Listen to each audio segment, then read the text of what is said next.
Walk through the meadows and the mountains and the sand. Walk through the valleys and the rivers and the plains. Walk through the sun and walk through the rain. Here's a land full of power and glory, beauty that words cannot recall. Oh, her power shall rest on the strength of her freedom. Glory shall rest on us all. From Colorado, Kansas, and the Carolinas too, Virginia and Alaska, from the old to the new, Texas and Ohio and the California shore. Tell me who could ask for more? Here is a land full of power and glory, beauty that words cannot recall. Oh, her power shall rest on the strength of her freedom.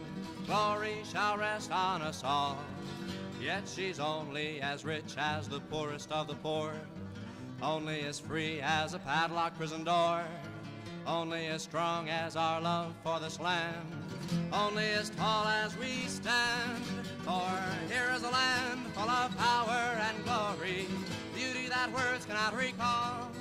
Oh, her power shall rest on the strength of her freedom. Glory shall rest on us all.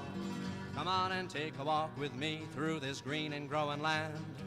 Walk through the meadows and the mountains and the sand. Walk through the valleys and the rivers and the plains. Walk through the sun and walk through the rain. Here is a land full of power and glory, beauty that words cannot recall. For her power shall rest on the strength of her freedom. Glory shall rest on us all, on us all.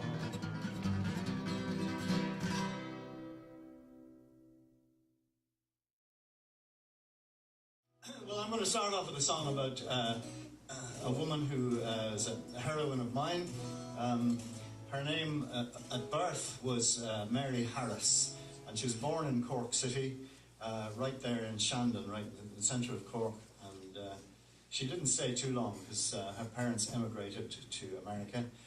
And she, in later life, became a union agitator, I think, more than an organiser. And her name became Mother Jones, and she organised or agitated on behalf of the coal miners, largely of West Virginia and Colorado, and she was a great woman. She didn't live in Cork very long, but she certainly had a tongue which could only have been raised in Cork. It's called The Spirit of Mother Jones.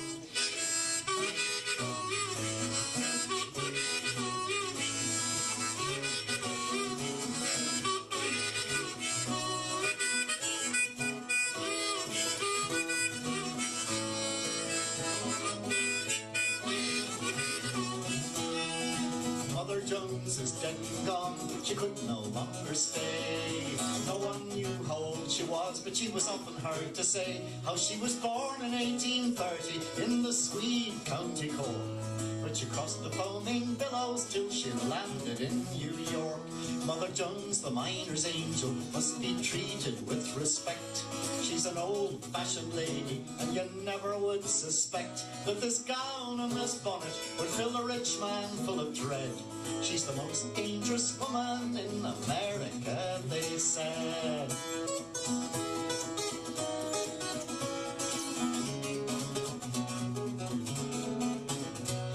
Marching up the street with her umbrella in her hand. I can hear her still at Ludlow, where the miners made a stand.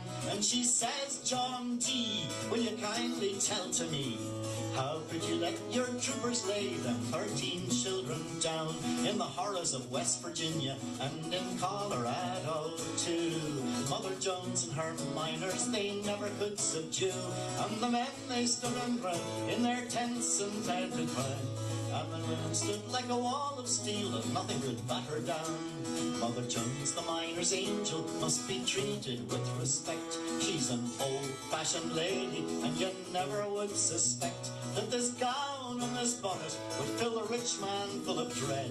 She's the most dangerous woman in America, they said.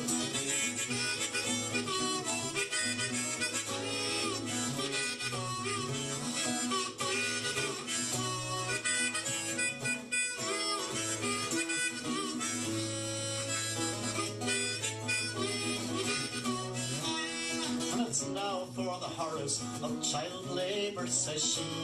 And the March of the Mill Children took place in 1903 from Philadelphia to New York, and she says, I'm going to show Wall Street the flesh and blood they squeezed to make their dough.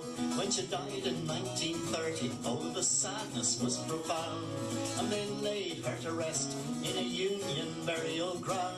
And she lies in Mount Olive, where the midnight wind it moans. Stand up for the Union, cries the spirit of Mother Jones.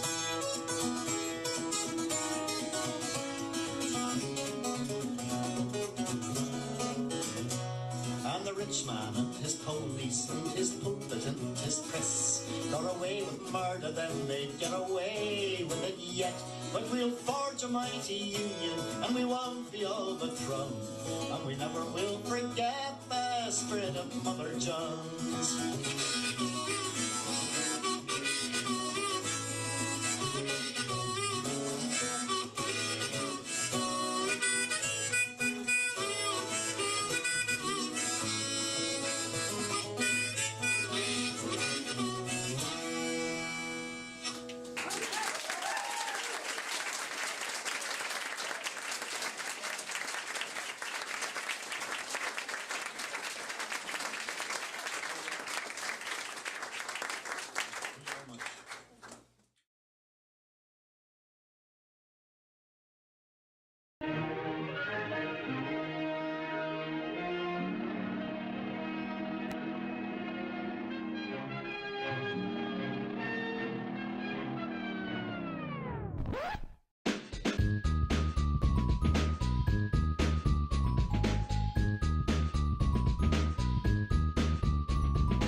Where she streams, all that content is bursting the seams. Politics, daily, plenty more. Her sense of fashion, you'll adore. So grab your stuff and hop aboard.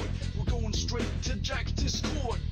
Viva Jack, Viva Jack, Viva Hello, hello everyone. How we doing? That's what I'm talking about. Hello everyone. How we doing, folks? It's a late night stream. It is indeed. It is indeed. It's been a long and fucking hard day, folks. But I am here to give you the brain rot you desire. And, nay, the brain rot you deserve. Hello, hello. Fun fact, Riverboat Jack's theme song is inspired a little bit by the Futurama theme. Oh! That's really neat. I didn't know that. Thank you very much, Jazz Dog. Hello, Kaname-kun the Alpha. Hello, Spherical Man. Hello, Depraved Ambiance. Hello, German Cow JJ. Hello, Wind Up a Bird Chronicle. Hello, Salty Turtle Cupcake. Hello, Kiva Indafer. Hello, Erica. Hello, Tea Leaf. Hello, John Bogardus. Hello, Dadurker. Hello, Brassman. Hello, Kazooie. Hello, Straw Clamp Kempo. Hello, Damned Sputnik. Hello, Failsafe. Hello, Olsenexy. Hello, Banana Brains. Hello, Dark Knight Nomed. Or Gnome D. Hello, Hustler 3 of 4 Culture 3. Hello, JD Eagles. Hello, ACAB Includes Tone Police. Hello, Eddie. Hello, John Smith. Hello, Mushy Draws Things. Hello. Oh, God. Crane? I'm really sorry. I know I've gotten it right in the past, and I'm blanking. Hello, Rasby. Hello, Salmon Moose. Was rewatching the Drifter VOD when you went live. I'm glad. I'm glad it's good to rewatch. Hello, Majora's Casket. Hello, Rain. Hello, Malachi. Hello, Mathatyahu. Hello, Punky Gal. Hello, Uncle Gumbald. Hello, everyone. How we doing? Whew, I have had a long, hard day. I got so angry today that I fell asleep. I don't know if any of you have ever done that. I don't know if any of you have ever felt a rage so all-encompassing that your brain just shuts down and you fall unconscious. But I did that today. So, you know, that's where I'm at. Been there? Yeah, it was weird. Not gonna lie. I admit I'm speaking a bit out of my ass slightly. That's okay.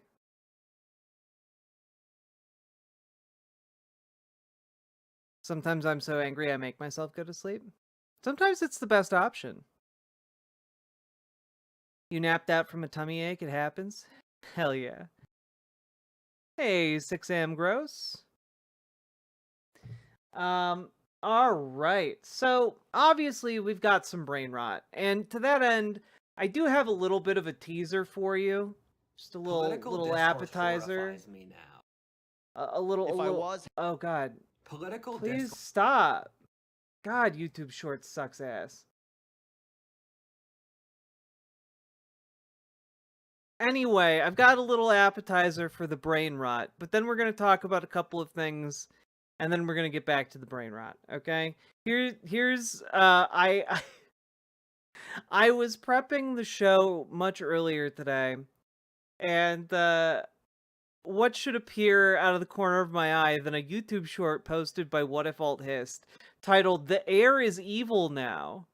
So, political discourse horrifies me now. When I look at it, it's just terrifying because it's getting incredibly evil. And both political sides would be perfectly happy with killing the other side at this point. And most you know, for the record, I don't think that's true. Like, I don't think that, like, liberals are, like, fantasizing about killing conservatives. I can't say that that is true of conservatives, though. Political pundits, such as Destiny, Vaush, Hassan, Nick Fuentes, various other people, have condoned the use of violence against the other side. And the air is just evil now, where things that 5 years ago, 3 years ago would be considered unilaterally evil are just accepted in discourse. And the horrifying thing is that people don't realize that it's happening to them.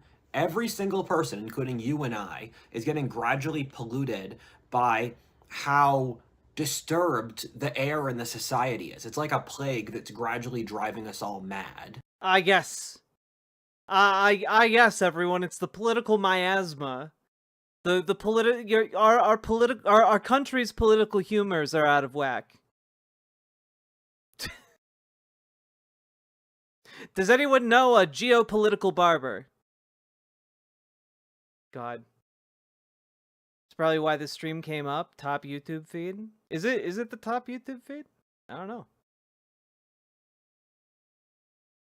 Feel free to ignore this, but your exposure on your video seems a bit high if it's on auto. It's not on auto, Baba Booey. The issue is I'm using a shit camera, and all of the tools available to me that I have tried to fix this with do not fix the problem.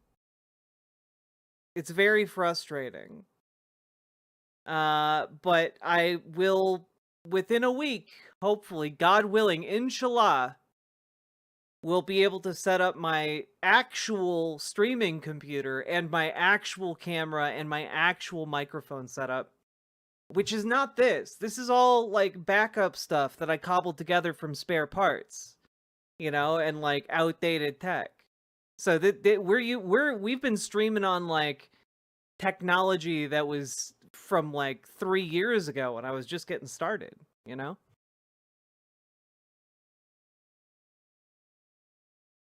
So, yeah, I'm aware of the shortcomings of my current setup. What, you don't like your setup now? I mean, it's fine. It does the job, but I'm really looking forward to having my office done.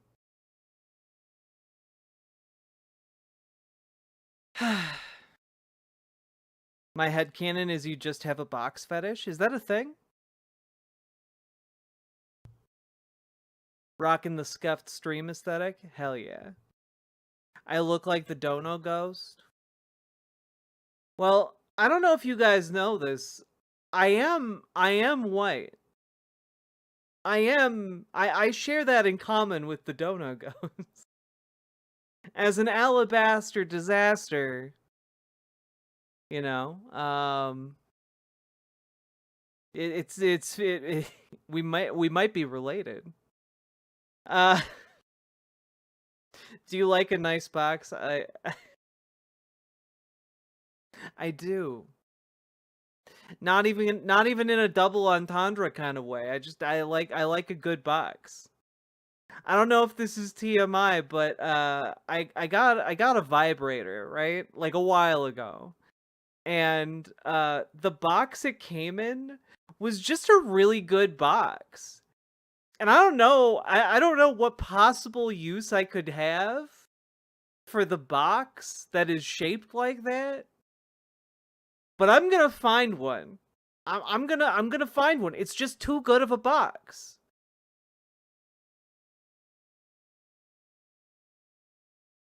I hate throwing away good boxes, I understand. It's just like a very specifically shaped box, so I'm not really sure what I'm gonna do with it.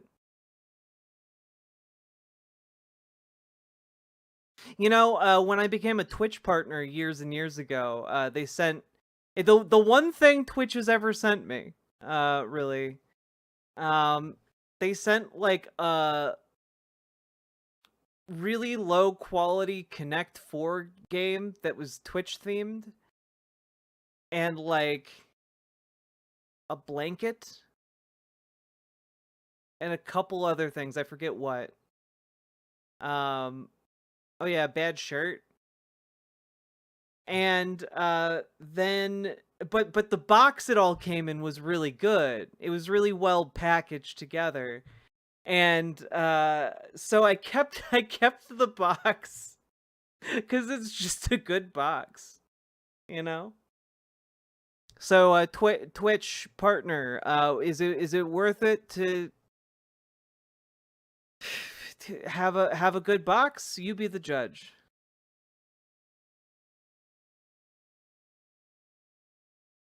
Hello, Ollie. All right. Now, folks, before we get started, remember to hit the follow button, hit the subscribe button, hit the like button. We are going to talk about some shit today, so just, you know, hold your horses. Hold them all, baby. All right. I don't remember why I clicked on that. Take a look.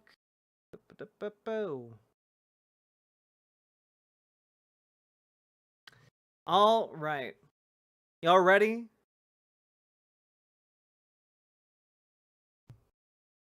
Jack, if you ever become a sellout, instead of selling bathwater, you can sell river water. It'd be some kind of distilled spirit, Jazz Dog.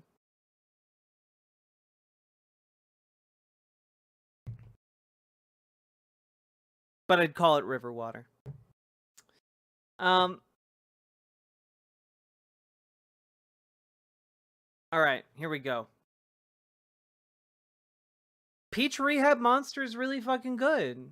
You know, I like to mix things up.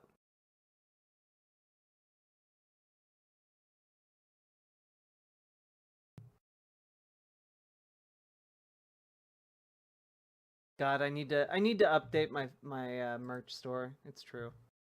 Let's see here. Have you heard the story about Egan people going to war with Gopher Resource and MPCA? No. I don't know what that means.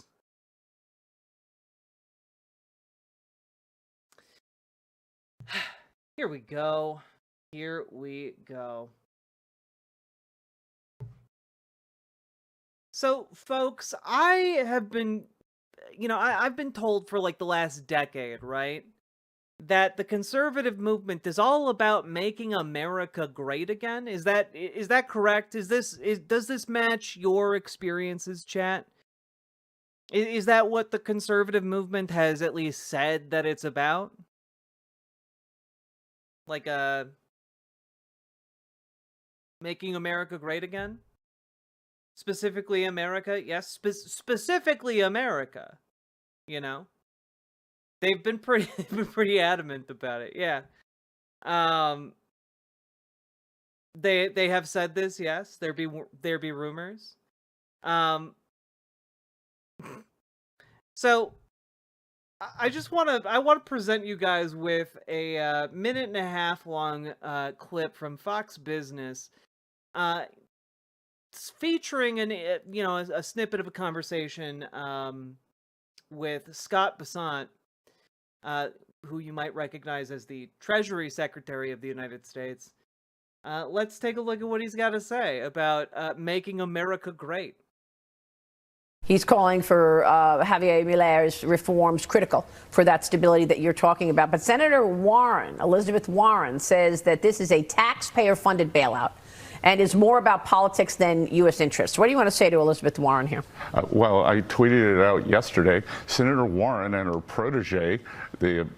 Mondami, who's running for mayor of New York, they are American Peronists. They want to do to the U.S. Can we just, real quick, it's Mamdani.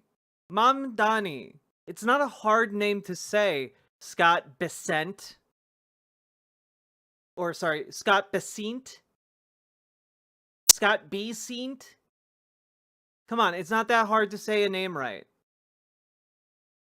Economy, what the Perones, the General and Evita did to the U.S., they want to take control. So, and I guarantee you, and there are not a lot of things in life that are sure, that New York City will be coming to the federal government for a bailout if the Mondami plans are implemented. And are you God, he said it wrong twice. It's genuinely crazy. going to give him that bailout? It will be the same thing that Gerald Ford said. Drop dead. Drop dead. But look, oh my God. I mean, when you're talking about this mayoral race, for a comment from someone who is ostensibly on the side of whoa, everyone, we need to tone down the violent rhetoric here in America. We need to tone down the violent rhetoric in America. Anyone who even remotely said that Charlie Kirk was a bad person, oh my goodness, they must be persecuted. They must lose their jobs. They must be hounded to the ends of the earth. But this guy can just, the actual Treasury Secretary of the United States can go on television and be like, Zoran Mamdani, drop dead. I know the hypocrisy at this point is just, it's barely worth mention, but come on now. this is the capital of, the capital of capitalism, right? I mean, New York's mayor race matters, right, for the country. It does, but you can't enact policies like this and expect to be bailed out. Yeah. I lived here in the 80s. David Dinkins was a very nice man, but I remember rejoicing the night Rudy Giuliani was elected and the city went on this great path that we all took for granted. He's calling for. Now, you might have noticed the chyron here. U.S. pledges support for Argentina's economy, and it then changes to Warren questions Bessent on Argentina bailout. And if you're wondering, hey, what does that mean? What do those things mean? Well, they mean that on the one hand, Scott Bessent is telling, if New York City needs additional money from the federal government, the capital of capitalism, needs a bailout from the federal government for any reason, they can go fuck themselves. Okay, I guess we just don't have the money to throw around, right? Like, we need to use it to, like, house the homeless and such. Welcome to Jazz Parody. Who's got 2 thumbs, makes cool music and loves the riverboat? What is a jazz dog? Laughing face. Yo, Jazz Dog, thank you for buying some stickers. Appreciated. Look at you. Being the first person to buy some merch from the store in ages. But meanwhile, while telling New York City's mayor to drop dead if they need any federal money whatsoever, the United States is getting ready to send $20 billion to help Javier Milei in Argentina. And if you aren't familiar with Javier Milei, I've done videos on him in the past. He's a buffoon of a man who ran on like essentially a chainsaw platform. Literally, like, he would come out on stage waving a chainsaw as part of how he how he would bill himself. And his entire shtick is essentially, what if we tried anarcho-capitalism? What if we tried to make Argentina an anarcho-capitalist state? How would that go? And in the span of like 2 years, Argentina is just cratering. Its economy is absolutely cratering. It is not great. Hence the need for $20 billion to bail out the country. It's because they've tried all of these anarcho-capitalist wet dreams in Argentina that they now want to try here in the United States. And, it's basically just self-dealing to their rich friends at this point, right? And it's like, I don't even know, guys. Like, it's frustrating as hell.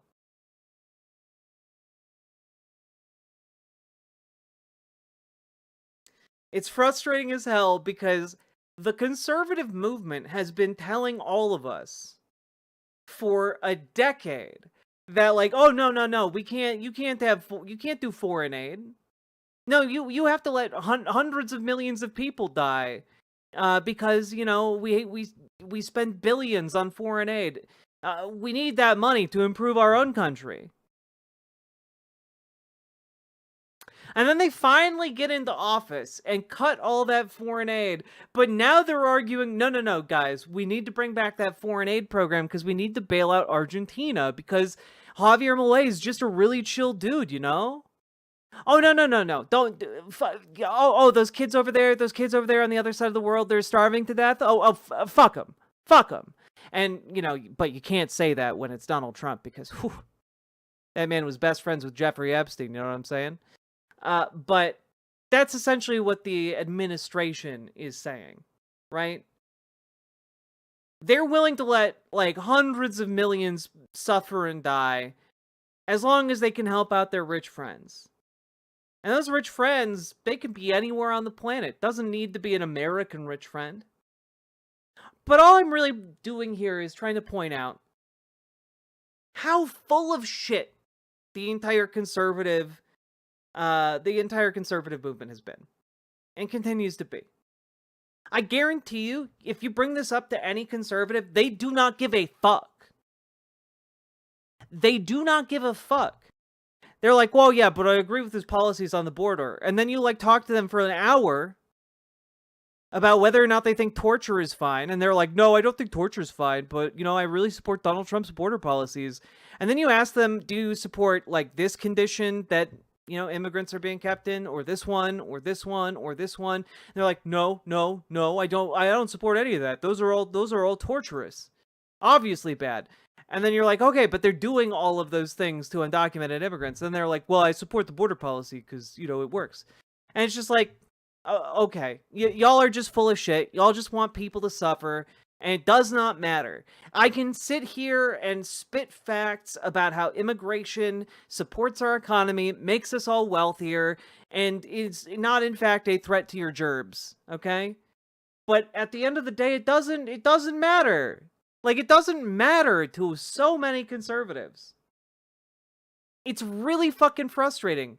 There is this disconnect. And this disconnect I attribute largely to this cult of personality. This MAGA cult that Donald Trump has constructed around himself. Right? Because the cult doesn't care as long as it is in line with what the great leader says. You know?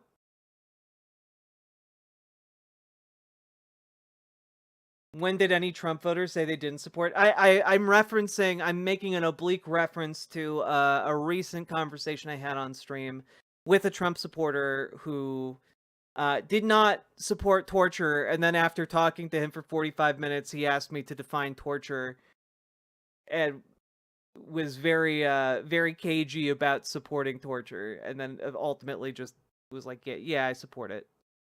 I support the border policies. It's really stupid. It's just so stupid. Because a lot of these people, and I don't think we all live in post-fact world, right? But MAGA lives in a post-fact world. Because anything that is inconvenient to their support of the dear leader must go. If that's friends, if that's family, if that is, you know, a factual understanding of the world. And, you know, get rid of it. You know, the facts are inconvenient, get rid of them.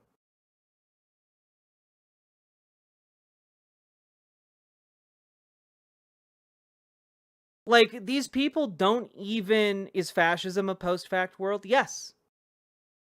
Like, living in an era of, like, non-truth is an element of fascism, right? Fascism seeks to break down what is true from what is convenient to the state, you know? So, ultimately, it's... I don't know. What we're seeing here is just an absolute failure on every level. Yeah, Umberto Eco really nailed it with fascism.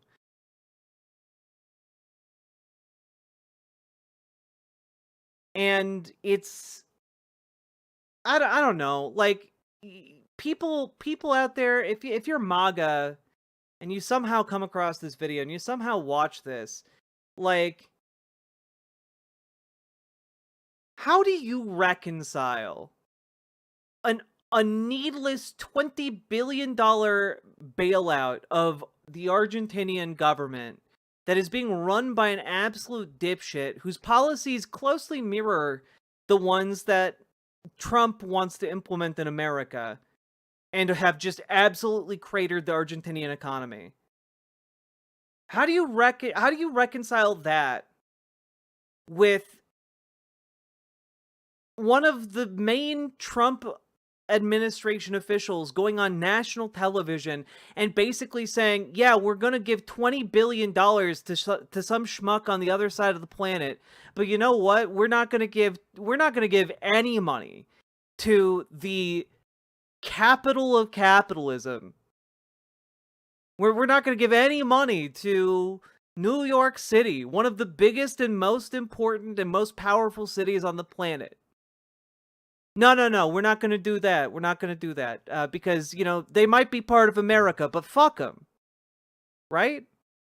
Because Make America Great Again isn't about making all of America great, is it?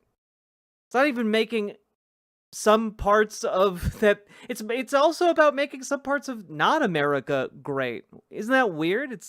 It's like the greatness that is being made again is in different places situated entirely within CEO boardrooms. Isn't that weird?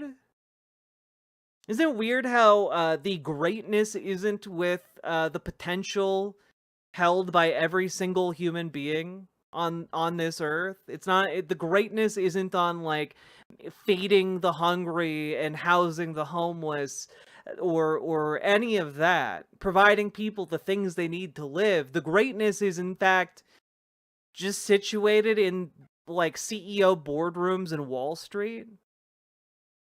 Cuz like I don't know, I've watched Donald Trump's speeches lately and he seems to equate greatness with line go up Wall Street numbers. And I gotta tell you guys, if that is what you are predicating America's greatness on, you are in for a really nasty surprise when the AI bubble bursts. And it's gonna be sooner rather than later. But I just don't, the cognitive dissonance is now at such a level that I find it incomprehensible how some people make that leap.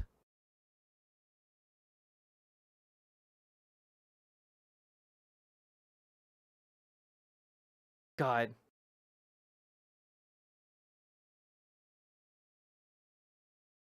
So anyway, like, comment, and subscribe. Oh, God. Hell world.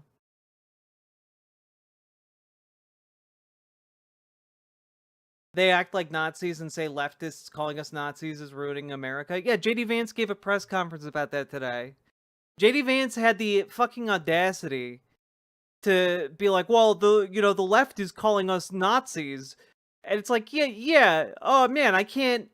You're sending unmarked masked men to like patrol the streets and grab folks at random without a trial or cause, and then detaining them for months or years without actually seeing legal counsel.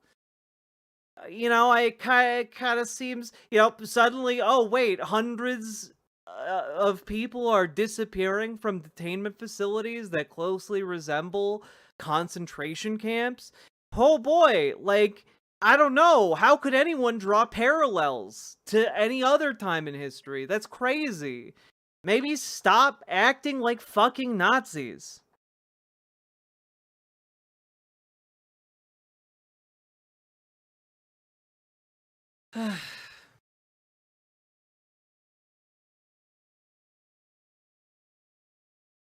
Is this when we finish the What If Alt Hits video? Yep, we're getting closer. I got one more thing I want to talk about first.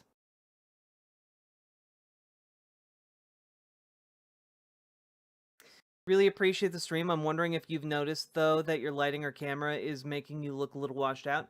Yes, I've noticed that every fucking day that I've been using this camera. I actually, as I was talking, because I've seen multiple comments about it, attempted to fix that on the fly. And you want to know something? I doubled the amount I've decreased the brightness on this camera from the time I started started stream to now. I have doubled the darkening aspect of the camera. So like it's just I'm just white as fuck. I'm white as fuck and this camera's bad and it should feel bad. That's right, you son of a bitch. Your eyes look fucking beautiful. Thank you. I did makeup all right. Auto exposure on? No.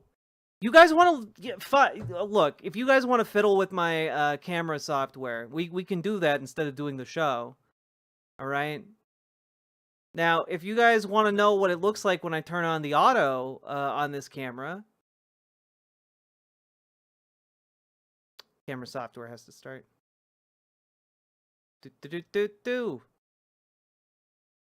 There we go. There we go. There we go.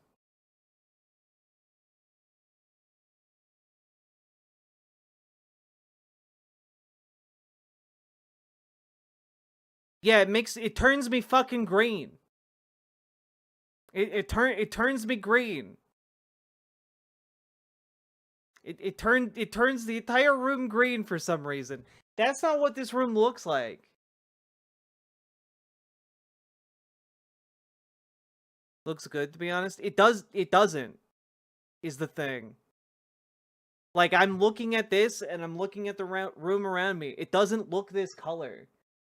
What it's doing is that it's trying to auto-adjust, because it's reading, like, the wall as white, and the wall isn't white.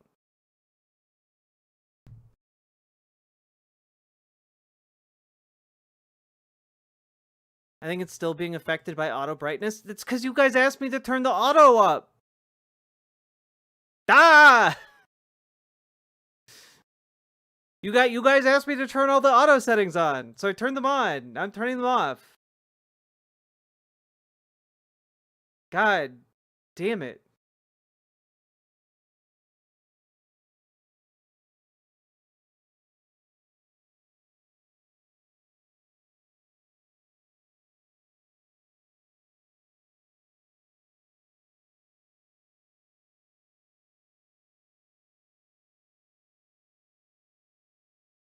Are we still going to McDonald's after this? Maybe. We'll see.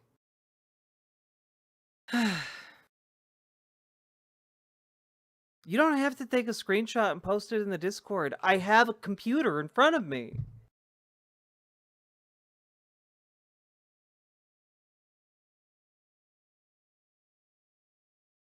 God. We could stick to Shiny Jack instead. It's true. I moisturized a while ago and then I fell asleep.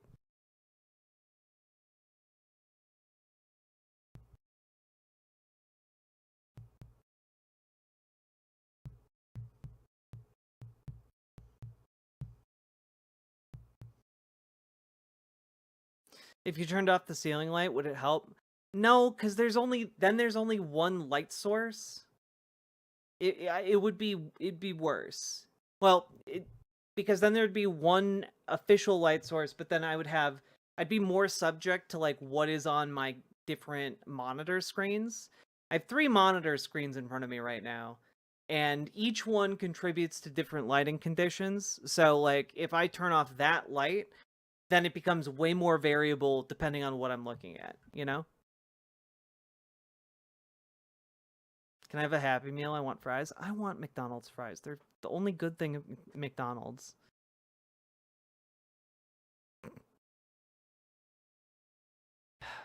Alright, anyway. Y'all ready for some good news? I know we've had a whole lot of bad news recently, but I thought you guys might like to take the opportunity to tap dance on the career grave of, like, a genuinely bad guy. Would it help if you got your permanent studio set up? Yes, because then I would have multiple light sources, and I'm going to have different overhead lighting, and I'm going to have, like, a different camera that has functional software and, like, hardware. So, yes, it's going to make a lot of a difference.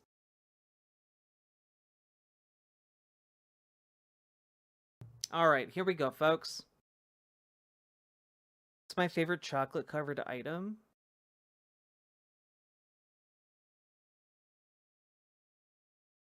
Probably like I like chocolate covered wafer candies. I think they're really fun. Oh no, I can't give it, Duck. It's fine. It's just that I'm I'm so painfully aware of what a step down my camera is. And it's not that I'm self-conscious, it's just that like I've already done everything that I know I can do to try and fix this, and it's just not fixable. It's very frustrating. Plus, you can tell like the camera adjusts, right? So if I move over this way, it gets brighter. And that's not due to any setting that is on. It just is doing that. Like that's just how this camera's made. So like you can oh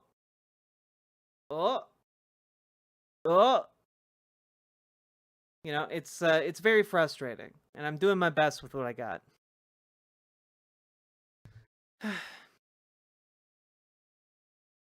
All right, here we go. So, folks, the the thing we got to talk about today is actually good news. I know, it's crazy. It's crazy. Change your shirt to a lighter color? No. Fuck you. I'm gonna try that again. So, folks, good news, everybody. It seems that the state superintendent of Oklahoma is gone, baby. He's fucking gone. He's out of here. That's right. State Superintendent Ryan Walters is gone.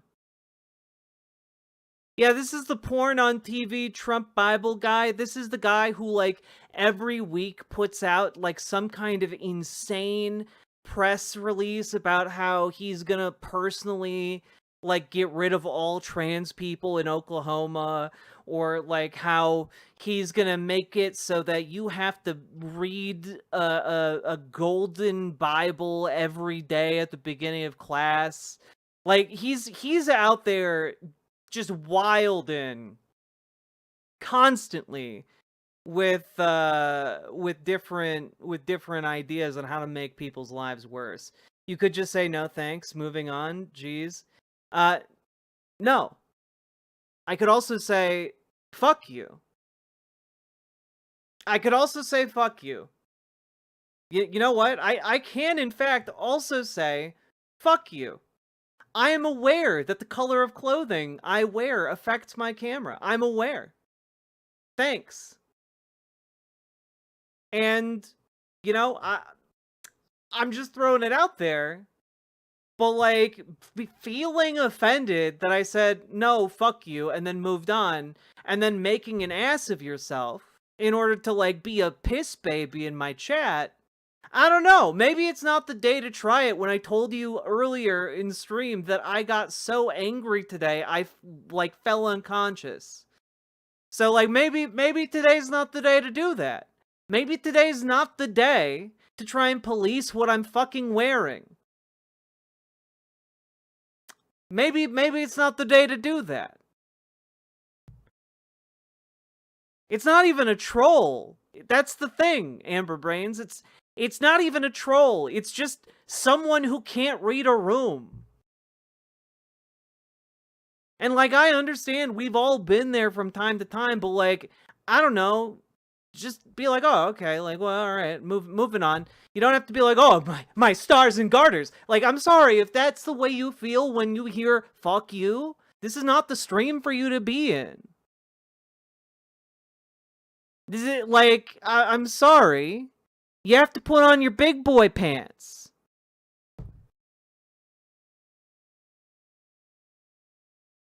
God damn it. Softest motherfuckers.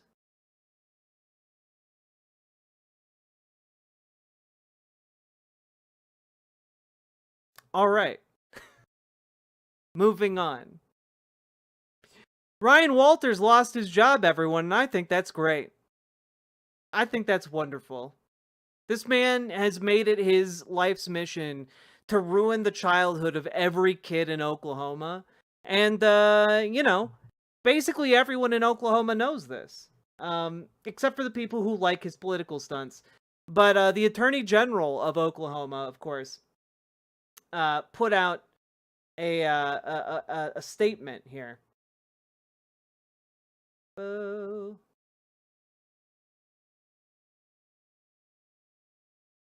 where are we at?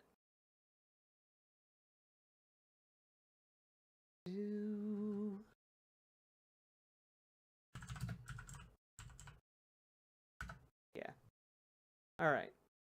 Found it. Attorney General Gentner Drummond made the following remarks this evening following the announced resignation of State Superintendent of Public Instruction Ryan Walters.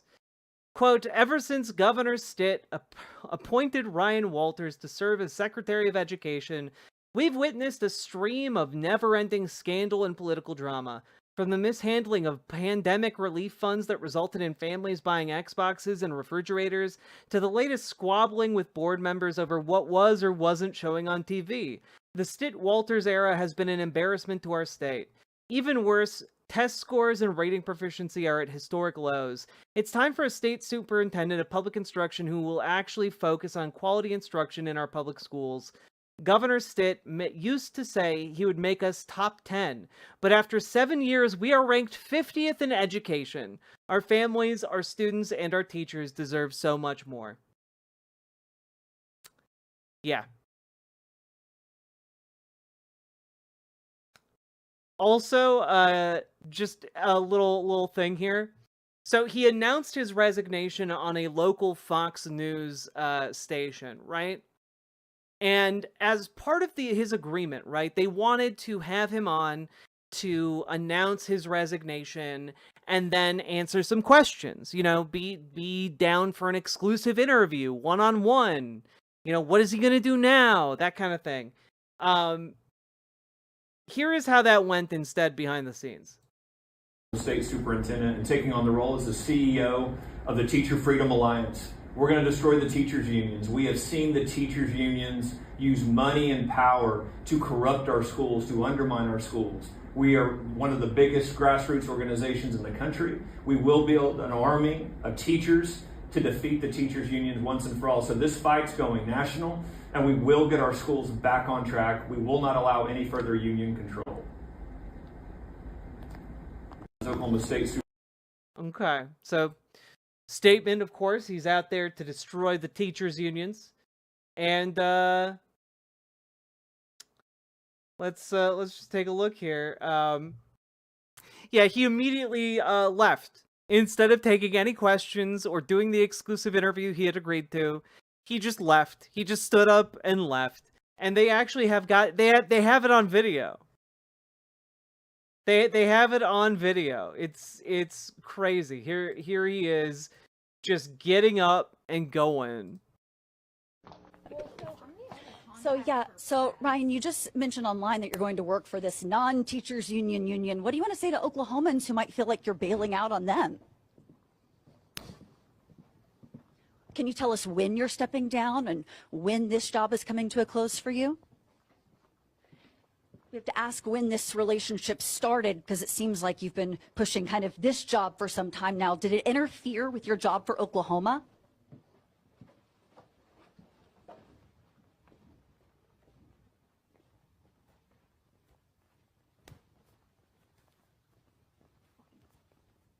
Dog.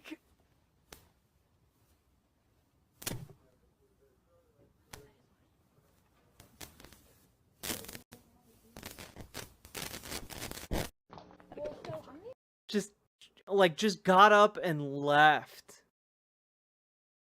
What a pussy. Yeah.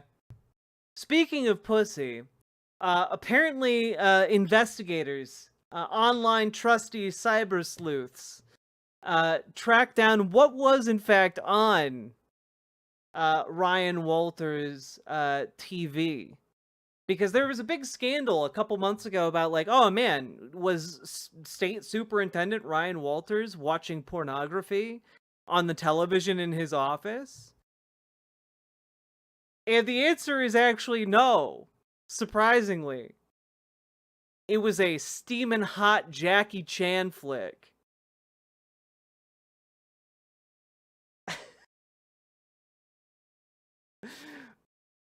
After a lengthy investigation by Oklahoma County Sheriff's Office and the State Bureau of Investigation, and then a lengthy consideration of their reports, the Oklahoma County District Attorney this week announced that there is insufficient evidence to file criminal charges.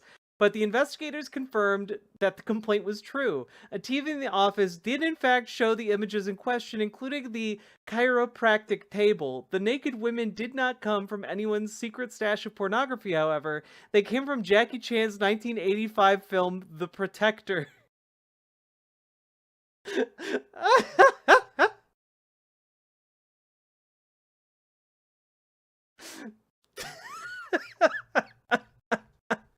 Oh, God.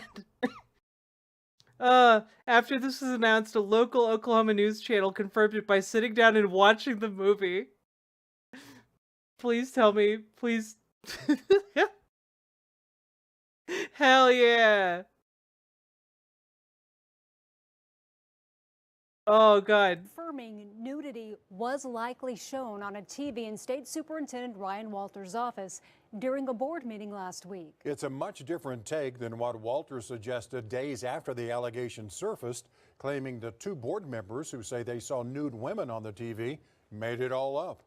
These board members decided to construct a lie to destroy my character. They should resign immediately in disgrace for the lies that they've told. The House Speaker says the why not just admit to watching The Protector, man? Like, just admit that you threw on a dope-ass action movie. nudity was likely from this 1985 Jackie Chan movie airing on the TV, and all the evidence, the Speaker says, is being pointed to a, quote, bizarre accident. His statement also seems to suggest the investigation is over. But the actual investigators tell News 4's Spencer Humphrey that is not the case. Spencer. Yeah, that's right. The Oklahoma County Sheriff's Office and OSBI tell us their criminal investigations into all this are not over, and they have not formally concluded anything. But tonight, the state's House Speaker says he's had his own investigators take a deeper look at things, and they found evidence that would suggest those board members' eyes were not deceiving them. It was one of Jackie Chan's first attempts to break into the U.S. film scene. And he made sure his 1985 thriller, The Protector, packed plenty of punches. And breasts. Complete with an R rating, it had gory gun violence, heavy drug use, and also lots of nudity. Full nudity. And now it appears The Protector may be the answer to a question so many Oklahomans have been wondering. And that's that it is likely what was playing on State Superintendent Ryan Walters' office TV when two state school board members claimed they saw images of nude women on it during last month's board meeting. That's at least according to this Tuesday press release from House Speaker Kyle Hilbert. In it, Hilbert says something caught his eye in the report we told you forensic investigators put together after the state had them inspect Walters' and that was the breasts. The breasts caught his eye. TV. Particularly, it was an app investigators say the Samsung Smart TV opened right up to upon turning it on. This is a Samsung Smart TV similar to the one in Walters' office. The report says they found it open to this app, Samsung TV Plus. On this app, you can do things like watch live TV. There's a whole guide with channels, including this one, 1204. It's the Action Movie Hub. Hilbert says he had investigators call Samsung and got logs showing the Samsung TV Plus app on Walters' TV was open to that action movie channel at the same time of the meeting last month. And playing on the channel during that time? The Protector. We watched it so you don't have to, and found The Protector has several. Don't worry, viewers. We protected you from breasts and vaginas and maybe a dong or two.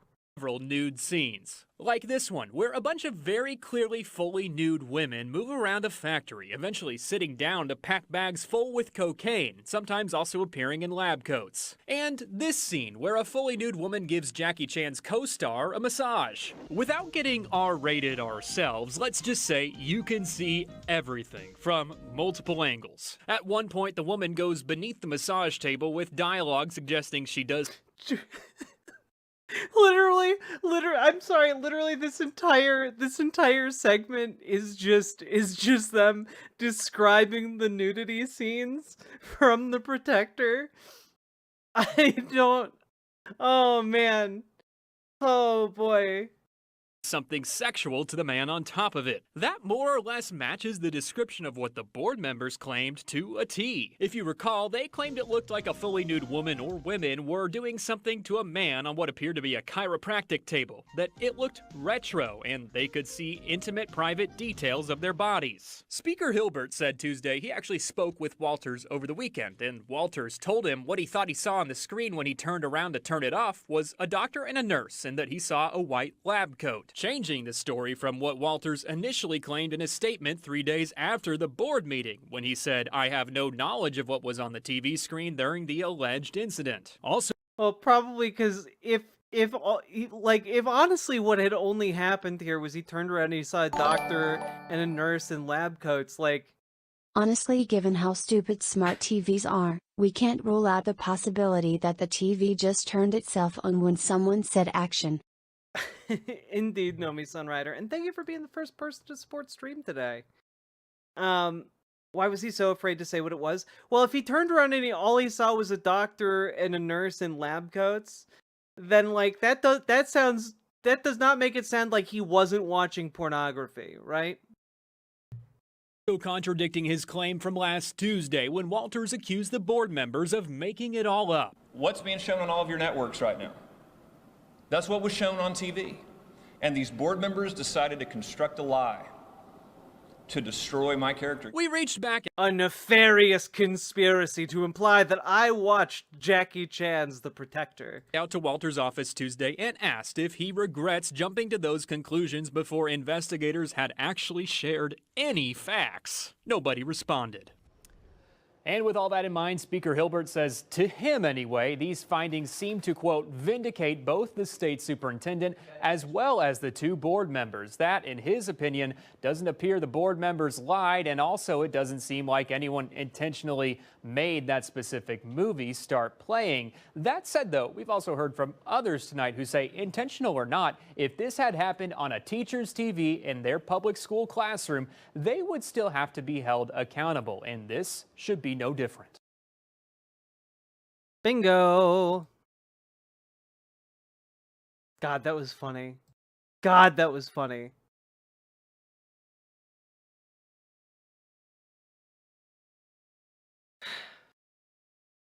So there you have it, folks. Ryan Walters is no more. He will plague us no further.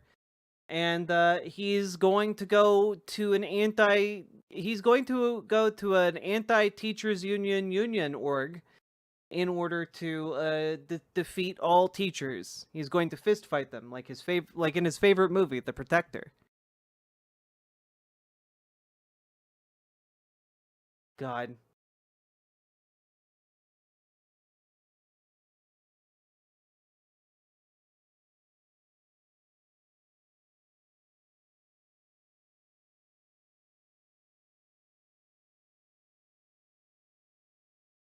Yeah, it is likely that he got forced out, chat.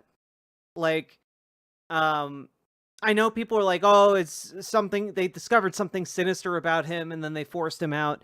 No, I think it's simpler than that. I think that this guy, Ryan Walters, was very much on board the Trump train insofar as, like, he wanted public schools in Oklahoma to start collecting data on immigration status from students. Because in this country, regardless of, like, your citizenship, you are entitled to, like, a public school education, right? And the governor of Oklahoma basically was like, I can't do that. We cannot be collecting information on, like, 7-year-olds, man. We can't do that. And so there have been rising tensions between the two of them over this particular issue. Walters was also asking to spend $3 million in state funds on Trump Bibles. That's insane.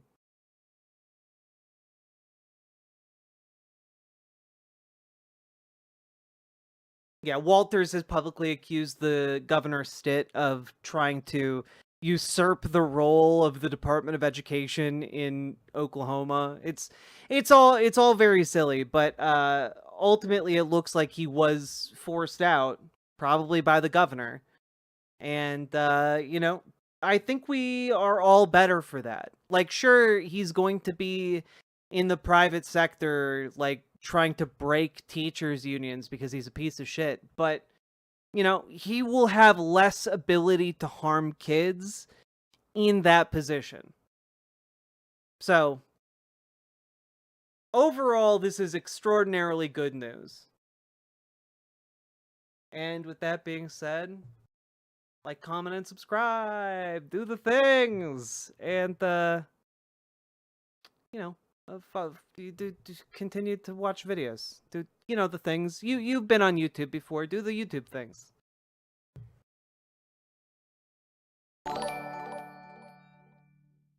Crane, thank you very much for subscribing with Prime. Very, very much appreciated.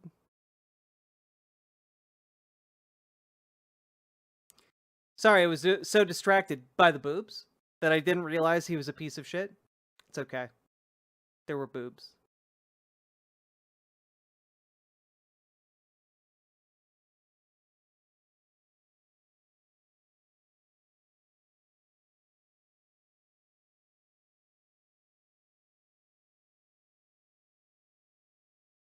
I don't know, not without a button song. Oh, that's fair.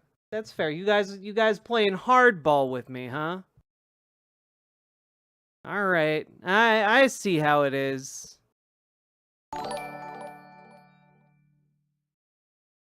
Your Ascended Kitten, thank you for the $5 dono, folks. We are an hour into the show. If you've been enjoying what you've seen so far, if you've been finding it enjoyable, consider dropping those subs, those donos, those memberships, those super chats, because, folks, you know, at the end of the day, you guys make this show possible. I could not do it without you fine folks. Here we go.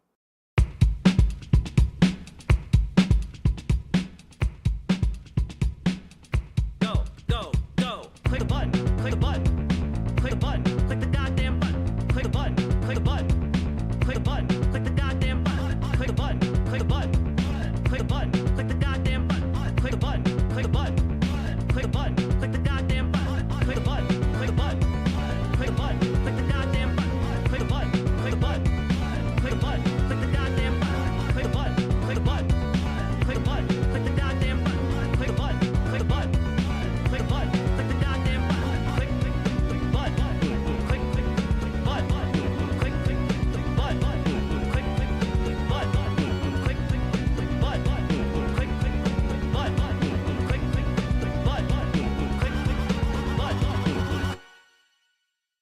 There you go. All right, folks. Do the things. Click the button. You know, we have over 250 people in here right now. Is that true? Did I jump the gun? We have over 230 people in here right now. And we only have 94 likes. I think you guys can hit 100. I think you guys can hit maybe even 150.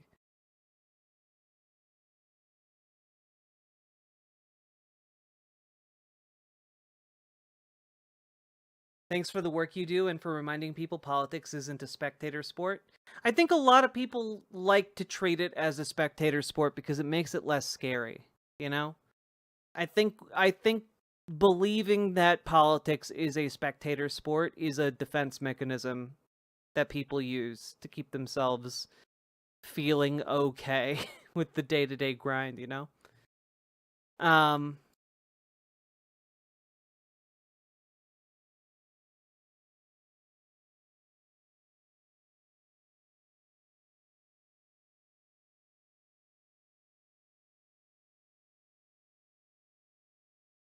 All right. Are you guys ready?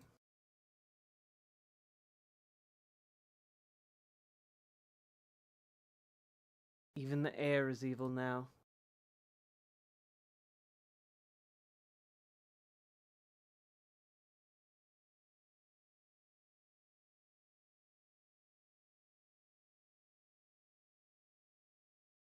Are you all ready?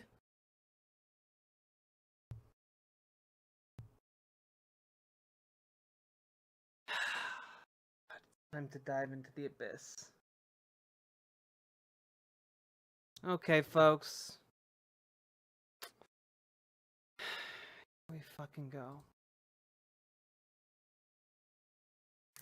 So, folks, we are now on part 2 of this journey into loneliness and despair, you know? It's time for us to tackle what if alt hiss the lonely crowd consumes all part 2, being cool, cuz who hasn't wondered what if alt hiss considers cool? Well, let's all find out. Here we go. One of the most important parts of growing up is being able to disentangle which of the influences on your development as a person were useful and which ones weren't. The adults around you when you're a child give you a certain cultural operating system, and as an adult, you test if it actually works for you. Both of my parents, the people around me versus the town I grew up in, and then the school and media, to just say a few, all had different narratives of the world. I was a child, and so no one explained this to me, so I had to figure out how to code switch between each context, and then to figure out how they thought. One of the interesting divisions was that my parents had a very different concept of life than the media and schools, which tended to agree with each other. My parents moved out to the woods and always told me to be an individual and not to listen to what the crowd and the public said. My father would tell me growing up that people would frequently sacrifice their entire lives to have transitory popularity with people who didn't even like them. He said that there were two kinds of people in this world, those who liked you for what you did and for what you own. He said to root out and remove the second group from your life as soon as possible. I'm sorry, wait, what? Those are the only two groups? He said that there were two kinds of people in this world, those who liked you for what you did and for what you own. He said to what about liking someone for who they are rather than what they did? I think like who you are is I don't know, more important than what you do. Does that make sense? I know it's a fine distinction because like who you are is reflected in what you do, but I feel like what you do is only a small fraction of the whole. Does that make sense? I feel like it's selling people short. root out and remove the second group from your life as soon as possible. He said the way to build good relationships was to cultivate a strong character, and then people similar to you would congregate around you wherever you lived. Both of my parents said that honor, courage, and self-reliance were the most important things in life. My mother was especially prescient. My mom said that in my lifetime, industrial civilization would break down due to an inability to route the machine through human nature, especially. Yeah, whose mom isn't saying that? Yeah, human civilization's gonna collapse because of the inability to route the machine through human nature. Yeah, everyone's saying it. Especially the reproductive and social. She said that this would cause a sociological breakdown and that since we did not respect the divine, Mother Nature would start destroying the Western world for our disrespect. She said, And what did you think about being cool after she told you all that? Said that class divisions would grow greater and that the elite had used the left to cut out social mobility. This was all in 2010. The elite used the left to cut out the elite don't need the left to cut out social mobility. What are you talking about? It's the capital owners that have cut out the social mobility. Like, that's because guys, when he says the elite have used the left, he's talking about like academia. Like academics have used like the working class to like destroy the ability to climb the capitalist ladder. And it's like my brother in Christ, the capitalists are the ones burning the ladder for a profit. And too, where she said the elite used pedophilia to control their own networks through people they had compromised. She said that the social norms of the society would grow more and more constrictive, where she said I would have to carve out my own way outside the normal structures of society. You don't understand, Rudyard. You have to fight the That'd be why I love pedophiles, high Rudyard. seas. Everyone only loved you for who you are. Sakit Tanuki, thank you for the 2 tier 1 subs. Rudyard, you don't understand, Rudyard. You have to fight the pedophiles, Rudyard. You gotta do it. They're everywhere, Rudyard. They've compromised everything. The corner gas station, the Walmart, your school. Oh, Rudyard, they've compromised everything. They've got the schools. They've got the government, Rudyard. You're gonna have to forge your own path, Rudyard. Build your own rat utopia underground, Rudyard. Rudyard, go do it. Go build a rat utopia. She said social rules would become so cumbersome as to make living nigh impossible. She said I should grow up to become a documentary historic filmmaker and that I should make my own media company. Both of my parents. None of these ideas are at all related to each other, man. None of these are related to each other. The world's run by pedophiles, Rudyard. Rudyard, I need you to take this camera. I need you to take this camera, Rudyard, and I need you to go out into the world and make.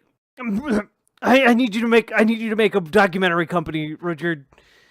Rudyard, you gotta do it, Rudyard. All the other documentary companies are run by pedophiles, Rudyard. Fuck, man.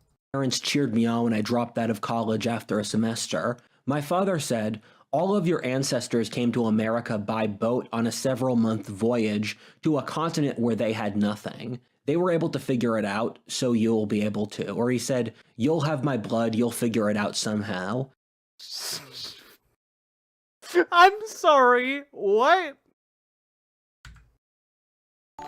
I know. Man, my group of gay swashbuckling parrot lovers are always hungry. They keep saying, Polly wants a cracker, and can't feed them all.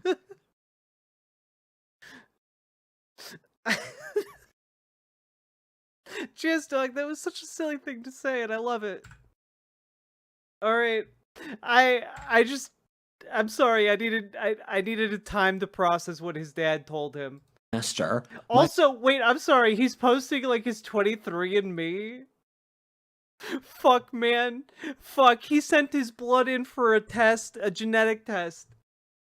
Oh my god. And he's just posting the results. I missed that visual. My father said, all of your ancestors came to America by boat on a several-month voyage to a continent where they had nothing. They were able to figure it out, so you'll be able to. Or he said, you'll have my blood, you'll figure it out somehow. Yeah, wait, man, what could have prepared us for the idea that the guy who made this map believes in magic bloodlines? Oh, God. Yeah, anyway, if you guys are unfamiliar with this insane map, this is his map of different genetic lineages in America. You know, so it's just fucking crazy, man. It's just race science. Like if Rudyard Lynch was any character in media, he would be Calvin Candy from Django Unchained. I'm not trying to pretend my family is perfect. They're very much not. And those who know my story know that they have serious issues, but they got at least something right. Meanwhile, the society around me had the exact opposite message. My parents told me to be strong and independent, while the society told me to be loose and malleable. I was a problem kid at school, where I constantly caused issues for the teachers. I was nearly held back for a few years in elementary school, and I barely passed middle school or the start. Dog. Dog.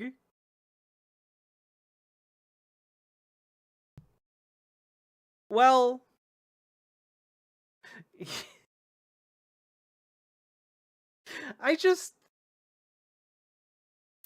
You know, there's a big part of me that is just really, really wondering why, like, all of his videos are scripted, right?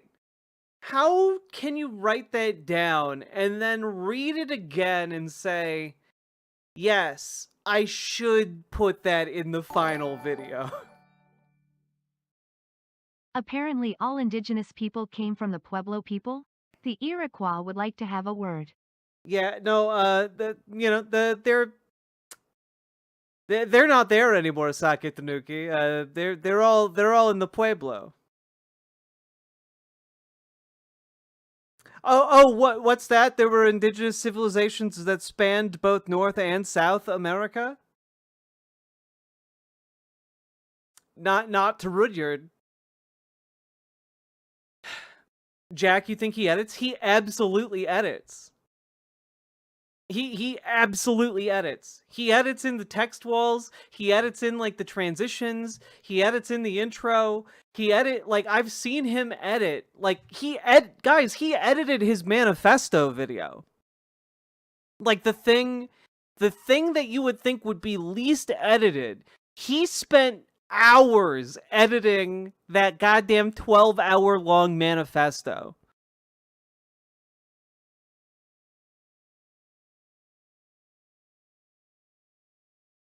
Part of high school. As a child, I processed a lot of the ways teachers talked to me as an insult to my honor, since I was told at home that if someone condescended to me, it was an insult. Where a negative trait of many women is to condescend to children, seeing them as sort of dolls rather than mini adults. Men famous for not condescending to children. Only women condescend to children. Men don't. Never. Also, I just have to throw out there the idea that, like, hey, maybe your teachers weren't condescending to you, and maybe instead your teachers were attempting to teach you something that you may have already known, but they don't know that you know that, because they're teaching, like, 30 kids plus at once. Who is this guy? An intellectual luminary that Elon Musk likes. Hated school. However, all the adults around me told me that school was good, and Manifesto? Are we sure he wasn't in Utah last week? I can't confirm or deny the whereabouts of one what if autist. You know, it would fill in a lot of gaps. I'm kidding, it would not. Thank you for the 2 tier 1 subs. Sake Tanuki. I should be grateful that I got to attend. As I became an adult, in a greater irony, there was a complete collapse in faith in the school system. Most of my friend network want to homeschool their children, while 90% of the audience of this YouTube channel either wants to or is open to it. Oh boy.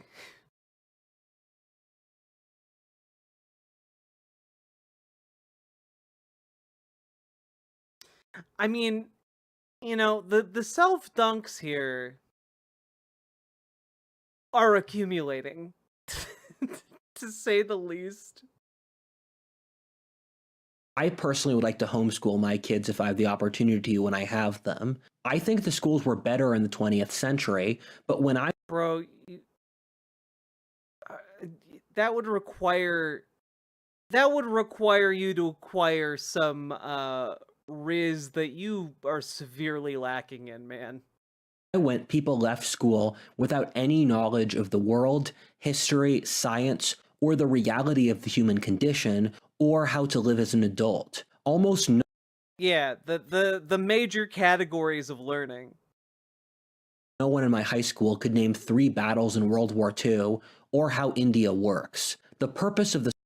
One, I don't think you need to know the name of 3 battles in World War II. I mean, is that some cool bar trivia? Yeah. Is it useful? No, not really.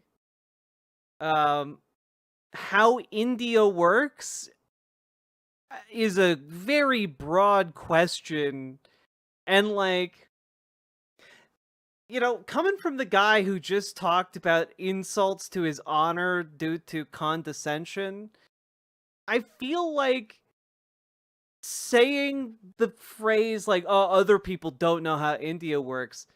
India is a very complicated country. The politics in India are really complicated. Like basically you have to have an entire ass geopolitical understanding of India, and like not everyone's gonna go out and get one of those. You know, like, I understand some broad strokes about how the Indian, like, government works, but, like, I am not familiar with the nitty-gritty details. I think naming your book How India Works in all caps would be the funniest book cover I've ever seen. Yeah. This whole video has been like reading the notes from someone took from Cliff Notes on how to be racist. This is 2025. How have these people never improved their rhetoric? Well, the thing is, Shakespeare, this guy gets all of his racism from anthropologists from like the 1950s on backwards, because he thinks anything written after 1950 is essentially too woke. So like he literally only absorbs like the racism arguments of people from Insults to his 150 honor, years ago. he must capture the avatar for his father. God, don't give him ideas, Sake Tanuki. If he gets it into his head that he's a firebender, it's all over for us. He's gonna stop making content and just dedicate himself to bending. School system is social control and indoctrination. This was really bad when I was a child. You know, but here's the thing: schools are teaching social control and indoctrination, but schools are generally teaching things that are, you know, beneficial or skewed towards or in favor of the American government. You know, like that a lot of the information in like early childhood education about, like, for example, westward expansion and American history really paints America in a decent light. Like, oh yeah, we're gonna teach you, the third graders, about manifest destiny and how it was totally fine. You know, like, are you kidding? Like, it wasn't until like very recently that our school curriculum started being more critical about slavery. Like, generally speaking, like, what is taught in schools serves the state. Like,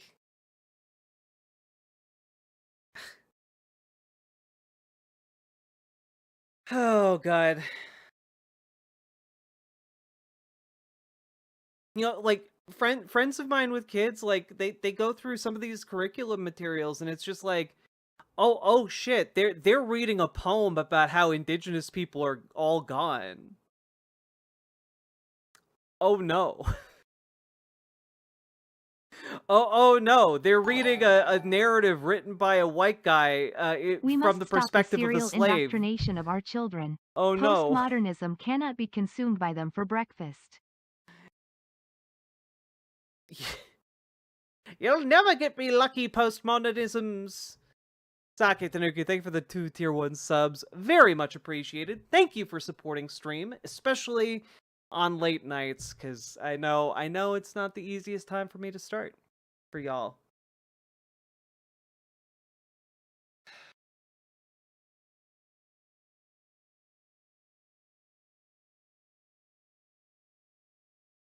How dare you teach kids history?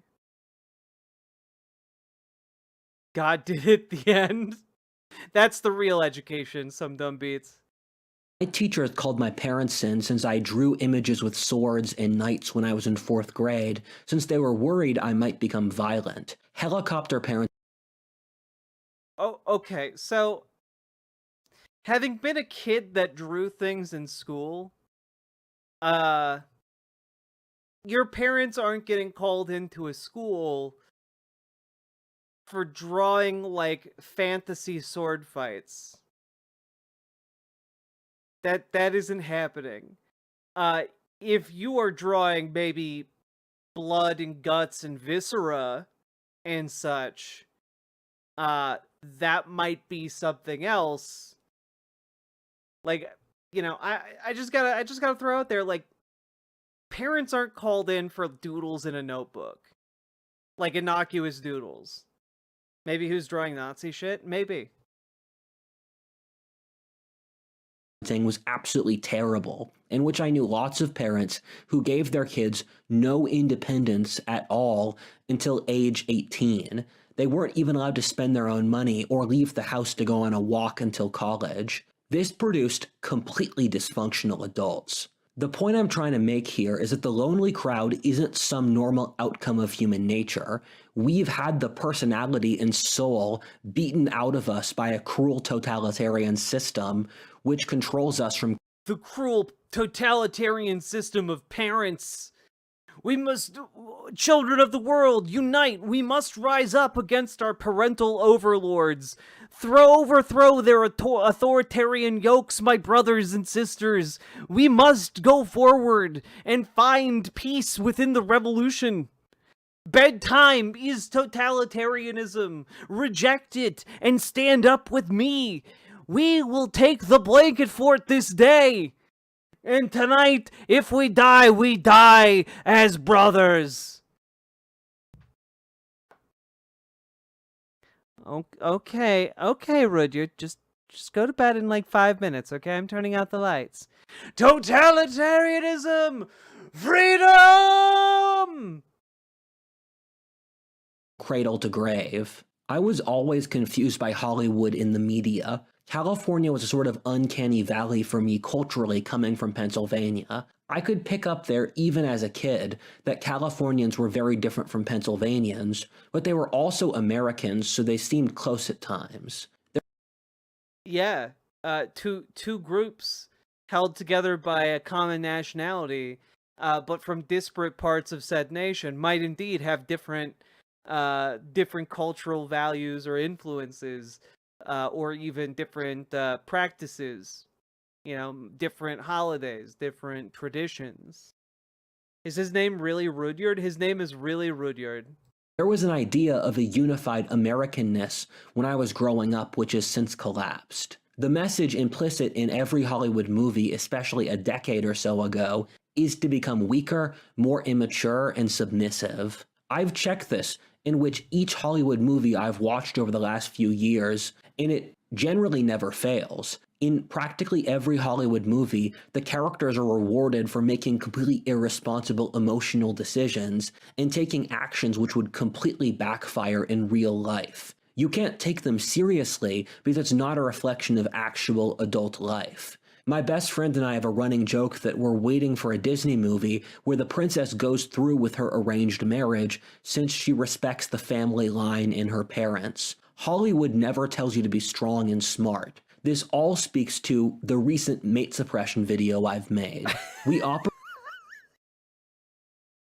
Guys, don't mock him. He's speaking the truth. I watched too many Hollywood movies, and they indoctrinated me to be more soft and feminine, submissive even, breedable. And, you know, eventually I feminized to such a degree that I just became a woman. It's true. If you watch enough movies that come out in Hollywood, you're gonna turn into a lady. It's just science, okay? It's just science. Especially if you start watching the Criterion Collection. If you start watching those Criterion movies, that's a gateway. That's a gateway drug to estrogen, okay? Criterion Collection, estrogen, same amount of syllables. Coincidence? I think not. Movies 100% made me a woman. It's true. Other people are confirming. Reporters on the ground confirming. An elaborate system of psychological control which we're not allowed to mention. People, especially in left-wing states, talk like there's always Stalin in the room these days. If they say the slightest thing wrong, their life is over. The problem is it's often true enough, in which insane, suicidal, delusional Marxists run all of America's major institutions. Good God. Aha. I have finally finished my magnum opus of how the mighty white Englishman conquered the uncivilized African. Rudyard, go to bed. You can write later. Aw. Little Calvin and Hobbes-esque Rudyard. JD Eagles, thank you for the $3 Australian. And Saki Tanuki, thank you for the 2 tier 1 subs. Thank you for keeping this stream afloat. And I just, again, he's off the cuff. We're 32 minutes in, 33 minutes into this video.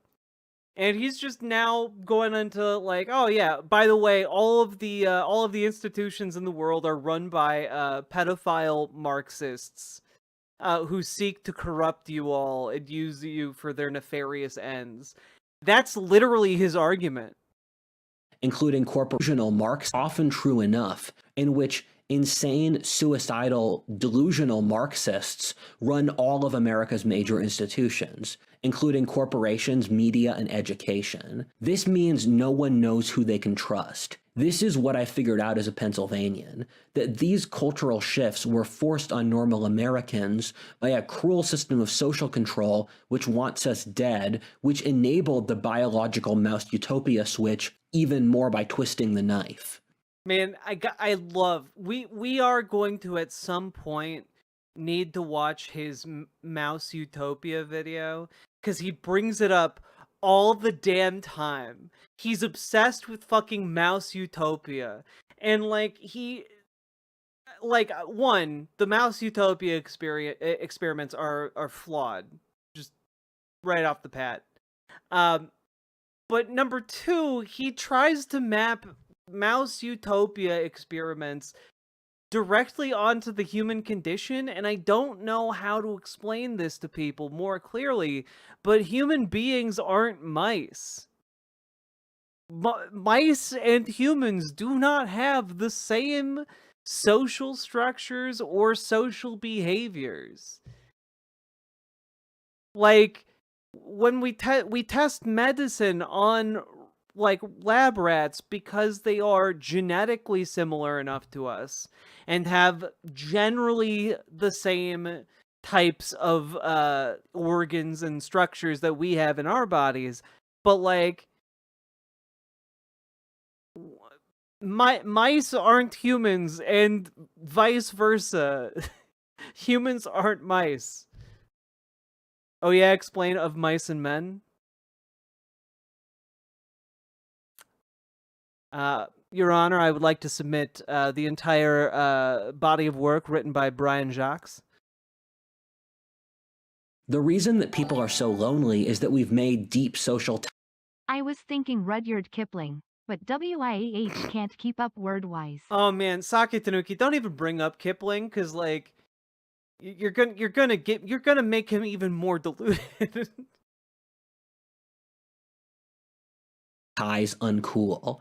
When I was a kid, being close with your parents was cringe. Caring about your ethnic identity if you're white is taboo. Your hometown or religion is seen as hopelessly provincial and behind the times. Associations along class lines like country clubs or working class men meeting at the bar are also discouraged. I see the British government trying to pass laws against pubs, and it's the exact same thing. I got lots of shit. I'm sorry, I know we have some British people in chat. The British government is trying to outlaw pubs? Is Brexit really going that poorly? I mean, I know it's going very poorly, but like, oh boy. Wait, annoying fact, Brian Jacques pronounced his last name Jakes? That fact makes me really irrationally upset. Hey, Vinny Vega. Brian Jakes. Fuck me. That is the worst thing I've heard.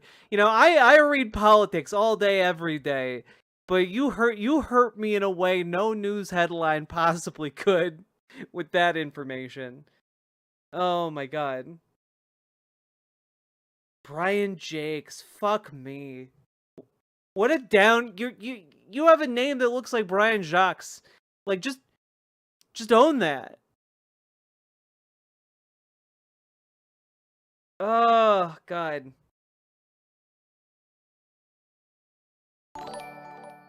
The British in pubs? Rudyard Kipling barfed out the white man's burden. Rudyard Shitling cursed us with the incel's burden. Oh, shit. It's the sequel. Abyssalist, thank you for the $5 dono. What is this? Is this real? This appears to be actually Nigel Farage. Labour are going to ban smoking in public places like beer gardens and pubs. They're obviously determined to close the last of the British pubs down. But it's all because we're going to be smoke-free by 2030. Really? Do you reckon we'll be drugs-free as well by 2030? It's all nonsense. What they're doing is they're taking, through banning where we can smoke, through putting taxes up on cigarettes, they're turning illegal activity and putting it into the hands of criminal gangs. You don't believe me? Look at Australia, where cigarettes are 35 quid a packet. The big drug dealers don't bother with cocaine anymore. They just sell illegal cigarettes. It's led to gang warfare and 97 firebombings in Melbourne in the last 2 years. Now, you won't hear that anywhere else, will you? I guess I won't, but I also just have to say, if drug dealers are just selling illegal cigarettes instead of like hard drugs like cocaine or fentanyl, isn't that a good thing? If instead of selling like hard drugs that like completely destroy communities and people's lives, wouldn't that be a good thing? Like, just granting his framing of the entire situation, and like obviously you can poke holes in it all day, all the time, but like if you just grant it and you're like, okay, but wait, so the drug dealers and the gangs are now just selling cigarettes, that sounds like a positive change in society to me. God. No, it's putting innocent CIA agents out of work. That's fair. Think of the poor CIA agents who no longer can destabilize countries with their narco trafficking. For having a real passion or studying history when I was a child in school. The school system actively penalized me for having active intellectual interests or for thinking for myself. We discourage any depth in this culture. It annoys me whenever I try to post something deep online. The top response is, yeah, also, Hazareth, absolutely. Like, restaurant traffic hasn't declined. Some people love An American Tail and Stuart Little, Redwall has 11sies. Brian made a literal meal for 11 o'clock. He must have been so hungry. Like, I look. The Redwall books are just good. They're good books. They're good books and everyone should read them. They're delightful. They were an integral part of my childhood. They're really fun chapter book adventures. And like it's basically just, hey, what if we did little like Game of Thrones stories, but instead of human beings and blood and gore, instead we had cute little mouses and badgers and stuff and a little bit of blood, and they're all running around in like medieval armor and like with medieval weaponry and like fighting each other, and it's great. It's wonderful stuff.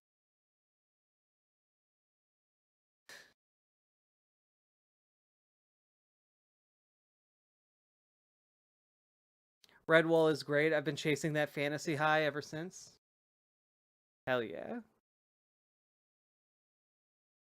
Brian Jakes. God. Terrible move, man. Always nihilism, like, sir, this is a Wendy's, or why don't you just touch grass? It's not even funny. I would get it if it was irreverent, but it's funny, but there's not even a joke there. We have no place for meaning in this culture. The wedge of not cool is used to control people. This is an alliance of the bureaucracy, which wants to control society with... I can't imagine how hungry the artists for anime must be. So much food in anime looks incredible. God, it really does. Like, I'm sorry, look at anything in Delicious in Dungeon and tell me you don't want to immediately stuff it in your face. Toxic femininity, which greedily wants to consume all social interactions for their own attention-seeking or materialism. I remember reading Carlyle, where he said something quite profound, that men like John Calvin, one of the leading figures of the Protestant Reformation, would view our desire for them to care about our approval with contempt. Carlyle, writing 200 years ago, said that history was made by men who knew what they wanted out of life with ironclad certainty and carried it out. Carlyle viewed cynical modernists with contempt, since a life without attachment is a life that has never truly been lived. The man without conviction does not truly exist, for he— Oh no, he's an incel, isn't he? Yeah, like when we were talking about, like, when we were cracking a joke about, like, Rudyard Kipling wrote The White Man's Burden, Rudyard Lynch wrote the Incel's Burden. That wasn't really a joke, because, like, Rudyard Lynch is just as racist as Kipling, and also it is an incel, like, or as far as I can tell, maybe he's not, maybe I'm wrong. But his rhetoric is indistinguishable from your average 8kun, like, poster, He is brushed around by other forces without his own consciousness. As the years have come to pass, I've realized my parents, even with all of their issues, were correct here.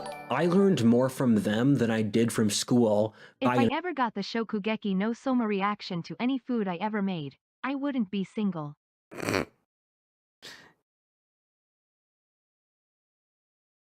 Yes. Enormous margin. It makes sense in context, given the Darwinistic selection is for your parents to give you correct advice, and then for the authorities to give you incorrect advice. I gotta be honest, I know people say that Food Wars is really good. I only watched the first half of the first season, because the food reactions got, like, it was just too much. It was too much. I was just like, oh no, I can't watch this around other people. God, yeah, no, Hex Zero, like this like, for those who don't know, 8kun is now more prominent because QAnon posts there now. But it was originally spun off, as an incel platform. Like, people would go there to post incel shit. That was its main use. Since you're a form of their competitor, the managerial class which dominates the modern West actively benefits from the population hurting by making us weaker, desocialized, nihilistic, poor, and lonely. I don't want to lose responsibility for how America put itself in this mess, but this is being enforced on us against our own consent. Something I've spoken about many times before is this fits with the deliberate stated Marxist desire to take over the institutions and destroy Western civilization. Yeah, so in his mind, right, let's just clarify what he thinks is happening in our world, right? He thinks that there is a group of collaborating Marxist communists who have hatched a plan to, create some kind of cabal that will go around and take over different institutions and cultural bedrock institutions in order to destroy Western civilization, right?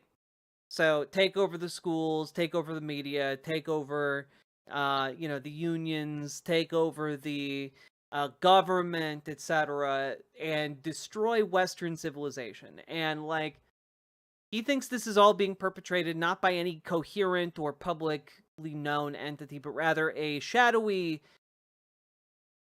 dare I say, Bolshevik organization. And then we just come right around to having to acknowledge the fact that what he's talking about here is just what the Nazis called cultural Bolshevism. And what they claimed the Jews were doing was that the Jewish people in Germany, despite being a tiny minority, were wielding outsized cultural influence. And this influence is what the Nazi Party called cultural Bolshevism. And then they broadened that to include anyone who was helping Jewish people or sympathetic to Jewish people.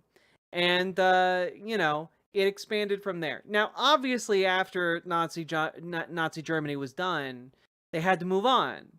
That this conspiracy was too good to just give up at that point. So, it got rebranded. It got rebranded as cultural Marxism, and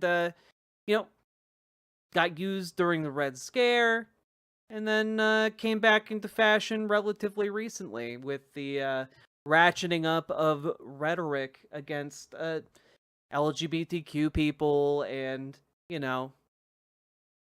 just a functional government as a concept. As I tried to push up against the social system of control, I realized it's all smoke and mirrors. You try to find the grounding of the reality or some stable truth which you can use to understand our society honestly. However, once you do, you find out that there are literally... This is how modernity uses logic. 1. Only study things I can scientifically prove, removing logic, common sense, history, or tradition.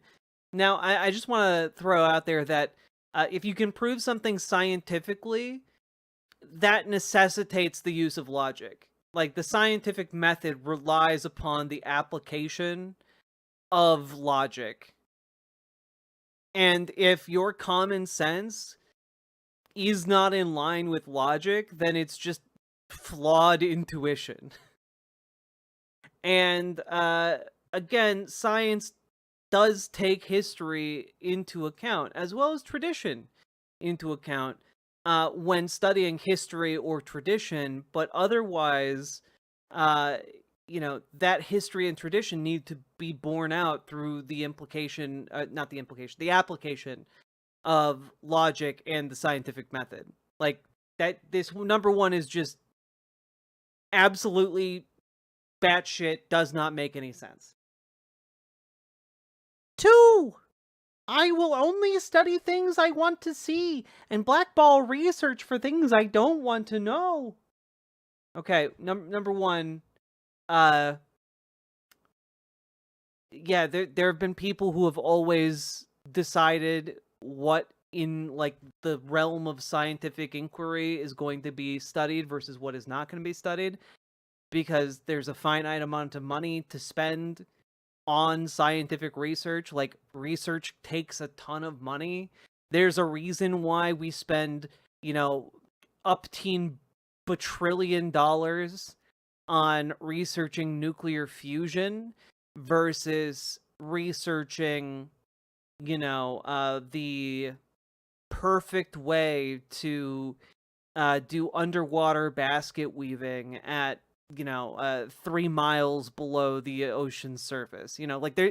You could spend $1 quadrillion and figure out the perfect way to do underwater basket weaving at deep sea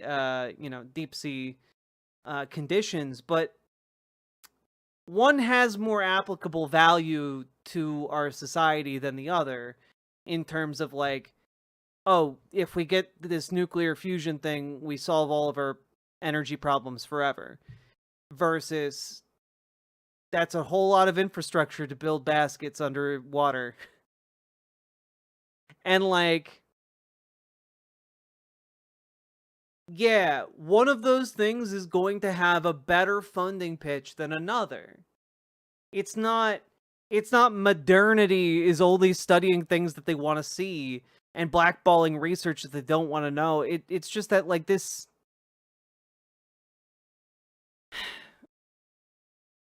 some things get studied and other things don't. If you want to change, the decision-making paradigm, you have to, actually engage with why certain things are funded versus other things are funded.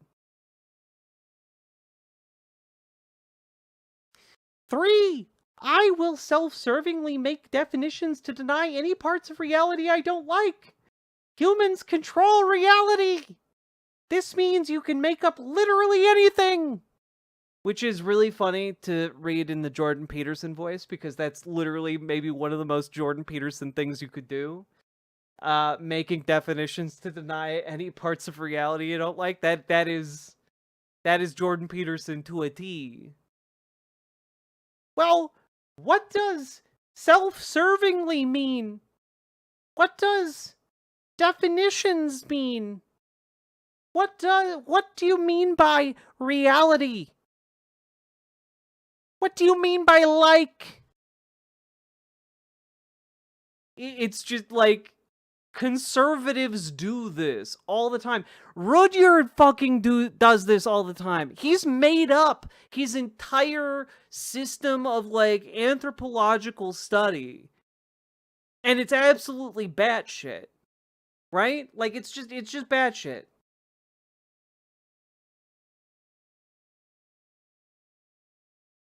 Are none, since this age believes that humans get to determine reality, which is absolute nonsense and insanity. I studied every major discipline, at least a little, whether...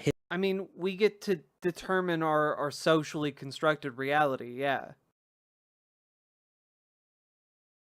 Why our entire worldview is a lie? Anthropology!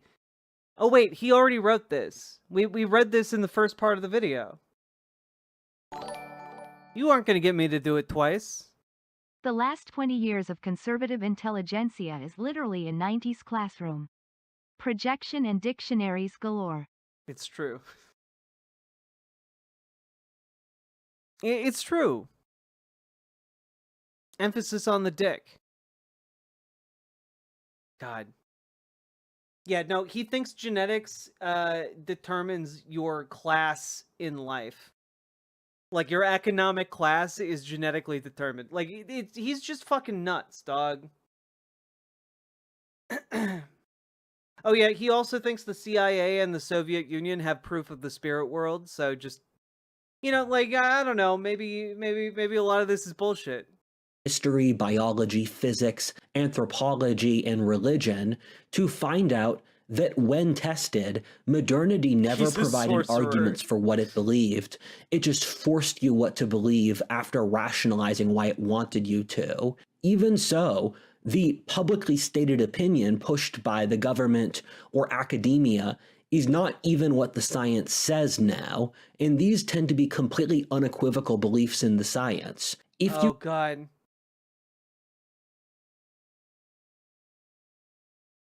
Why the science doesn't even agree with mainstream narratives. Biology. Men and women are genetically different. Race is a biological fact, and so is class. Humans are extensions of the animal kingdom. How are these... Like, how... one, how is any of this, like, a disagreement from the mainstream narrative? The only thing that, like... I'm sorry. Race is a biological fact, and so is class. You need to really do more work to demonstrate that race is a biological fact, and so is class. Because I guarantee you one thing: when we're talking about race, we're not talking about what is actually in, like, the pigmentation of your skin. That has nothing to do with race. Race is a social construct. It's why, like, 50 years ago, is, like, who counted as white is different from who is counted as white today. It's because whiteness and race as a concept change over time. You know? It's not difficult. Rudyard should know this because he has all of these genetic maps of, like, genetic material or what have you. Yeah, Italians were once considered not white. The Irish were once considered not white. Like, now, at least here in America, they're considered white.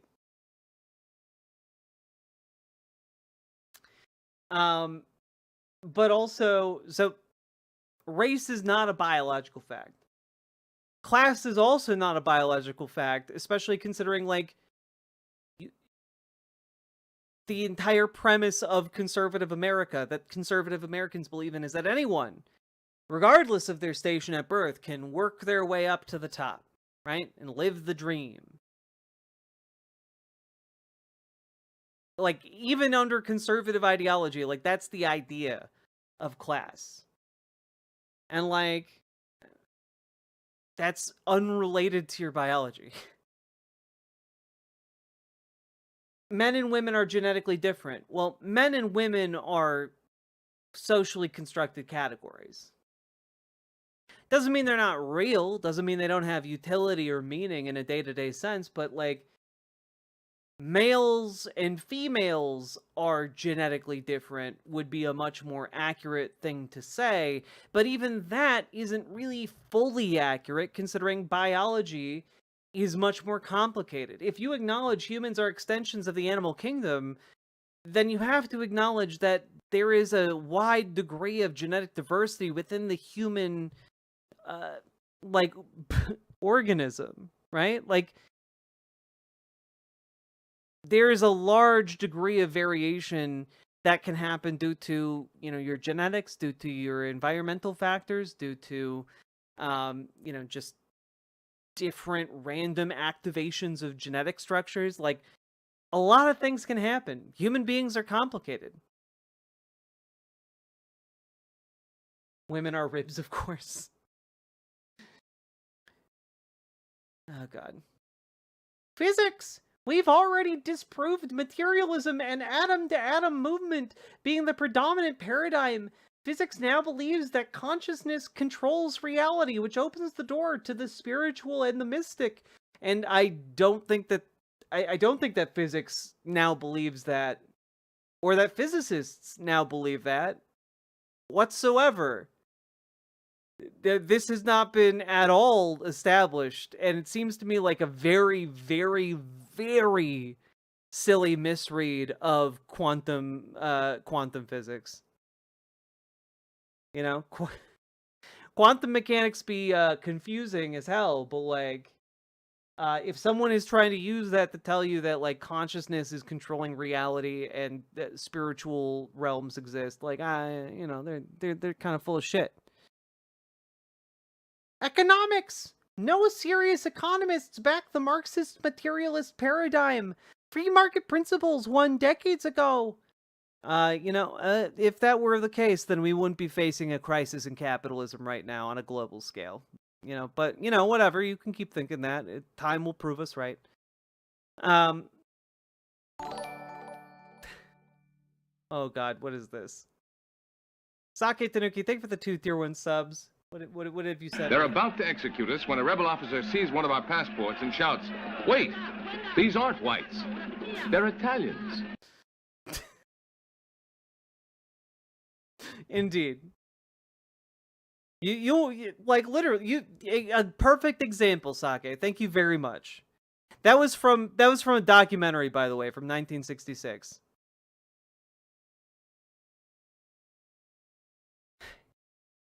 History! When you've read enough histories, they'll talk about the Marxist narrative, where it's a widely known thing that the Marxists are complete propagandists whose historic takes are not accurate. However, the Marxists' narrative of history is now dominant in the institutions.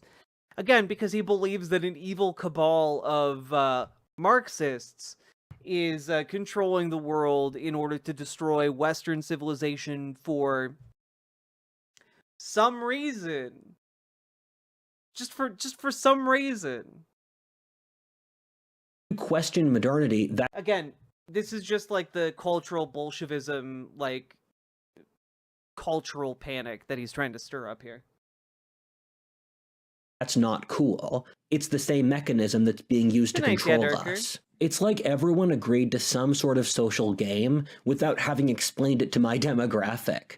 Subconscious choices were made in the 20th century, which were disastrous, but modernity was so immature, it didn't pass them on to the next generation, since they passed nothing on to the next generation. This is Mouse Utopia, the behavioral sink. Watch my video on the topic if you want to know more. You aren't supposed to question if God is dead, or why our ancestors conversed with the gods with ease. The gods were real enough for our ancestors that they built their entire civilizations around them. You're not supposed to ask why our society is at complete odds with the rest of history, who built stable societies off the opposite principles of us, such as family, masculinity, honor, God, tradition, and land. If consciousness controls reality, I vote we do an experiment. Let's all pretend that this video does not exist and see if it disappears. No, it's still there. It was worth a shot, Nomi Sunrider. It was worth a shot. When you push as family, masculinity, societies off the opposite principles of us, such as family, masculinity, honor, God, tradition, and land. Ah, yes, the principle of land. You know, like you could talk about all of those other things in the abstract, but like land's pretty material, and insofar that it's material, like the transfer of land has with it like some of the most interesting and longest lasting like economic transactions. If you look at like the historical record, just the way land has been owned and has been designated as being owned, like ownership of land, one could consider one of the foundational building blocks of like every modern economy, right? Or even every ancient economy. And like, you know, I would have to throw this out there. The commodification of land, therefore, under capitalism, seems like it is, in fact, if Rudyard even believes these things really, a direct attack on the concepts that he is espousing as being sacrosanct. When you push back against this even a little, you realize it's all a charade. There's a great book called The Myth of Disenchantment by Strom. It goes through every major philosopher who spoke about the death of God. The fascinating thing is that no major philosopher ever posited why God, and for the nerds out there, you can substitute the idea of a universal natural laws of reward for human nature, which obviously do exist, and physics is a parallel, for example. What? What the fuck? Okay, I'm sorry. So this book critiques, you know, philosophers and for abandoning God, right? And the concept of magic. Is that no major philosopher ever posited why God, and for the no major... If consciousness is an illusion, I need more whiskey to finish this video. Oh god, Sake Tanuki, I'm too sober for this. No major philosopher has ever posited why God.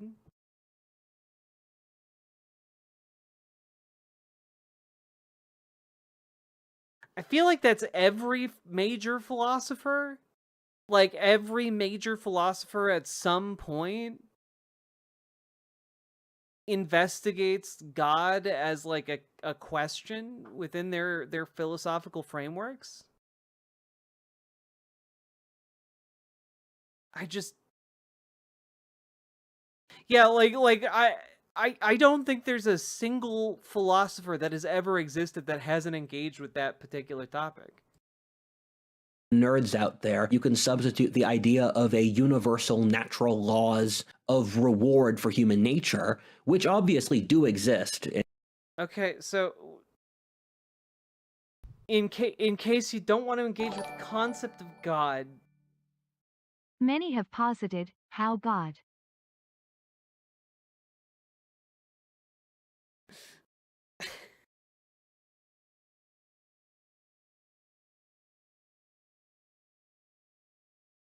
You know, not enough people have dealt with the question, where God?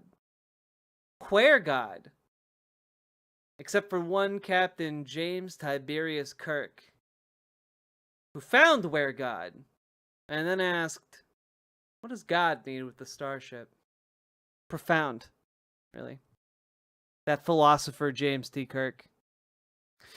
But in this, he's saying, like, okay, instead of saying God, you could say universal natural laws of reward for human nature. And then claims that these obviously exist, but, like, genuinely, there aren't, like, these things don't exist. In physics as the parallel, for example, don't exist. So, I don't know about that philosopher thing, but I am certainly asking, why Rudyard? Yeah, you know, we all are. We all are. A huge disjoint we have between the past is that we are so philosophically autistic. We are so high on philosophical Tylenol that we can't understand that when people in the past were talking about God, they're not just speaking about a big old man with a beard in the sky. Rather, they mean that the natural order rewards certain principles and not others. No, they are actually talking about the embodiment of different natural phenomena. When we look at, like, pantheons and other religions that have numerous gods. IDK, I've been asking, why God? Why all video? True Sake Tanuki. Thank you for the 2 tier 1 subs. And Lady Raincloud, thank you for the $5 dono. But, like, no, like, ancient peoples literally were like, oh yeah, a giant, like, 30-foot tall man with a flaming sword. Yeah, of course. Yeah. God of War, yeah, sure. 30 feet tall with a flaming sword. Of course he's gonna be the God of War. Like, it's just, I don't know, man. When people were carving statues and pictures of deities, I don't think they were talking about an abstract set of natural laws. But okay. We implicitly believe that that ideal principles you can't touch can affect material reality, with the laws of physics as an example. The laws of physics aren't ideals. Like, they're not ideal principles in the way that humans have ideals and principles. Physics is just a descriptor of what we witness in the world, right? Did someone say flaming sword? I did, and now I need to click that link. He's sexy, zany, sensational. You recognize that famous sign, huh? Oh, yes, senor. It is a number 2. No, it's the sign of... Sorrow. Oh, sorrow. That is a little more like it. 20th Century Fox and Melvin Simon Productions present George Hamilton. And George Hamilton as... One destiny. To help the helpless. 2 brothers. To defend the friendless. 1 legend. To defeat the feetless. He's just so happy. I thought it helps to keep them guessing. Thrill to the magnificent return of the 2 and only Zorro. What are you waiting for? Here he is, arrest him, Swing with Zorro. Ball with Zorro. And catch a few Z's with Zorro. Ball with Zorro. Very impressed myself, too. Out of the night. Out of the past. Out of the legend comes George Hamilton. George Hamilton. Lauren Hutton. Brenda Vaccaro. Ron Liebman. Zorro! And a cast of peasants in Zorro, the Gay Blade. Hell yeah. So much fun. God, okay. So, laws of physics describe how we generally view the universe, observable reality. They explain underlying consistent behaviors that we observe in the universe. That's it, right? They are descriptive of what we see. Whereas ideal principles aren't that. Because the laws of physics are literally explaining how material reality functions. So, other examples of invisibles, where things you can't touch which affect reality are happiness, love.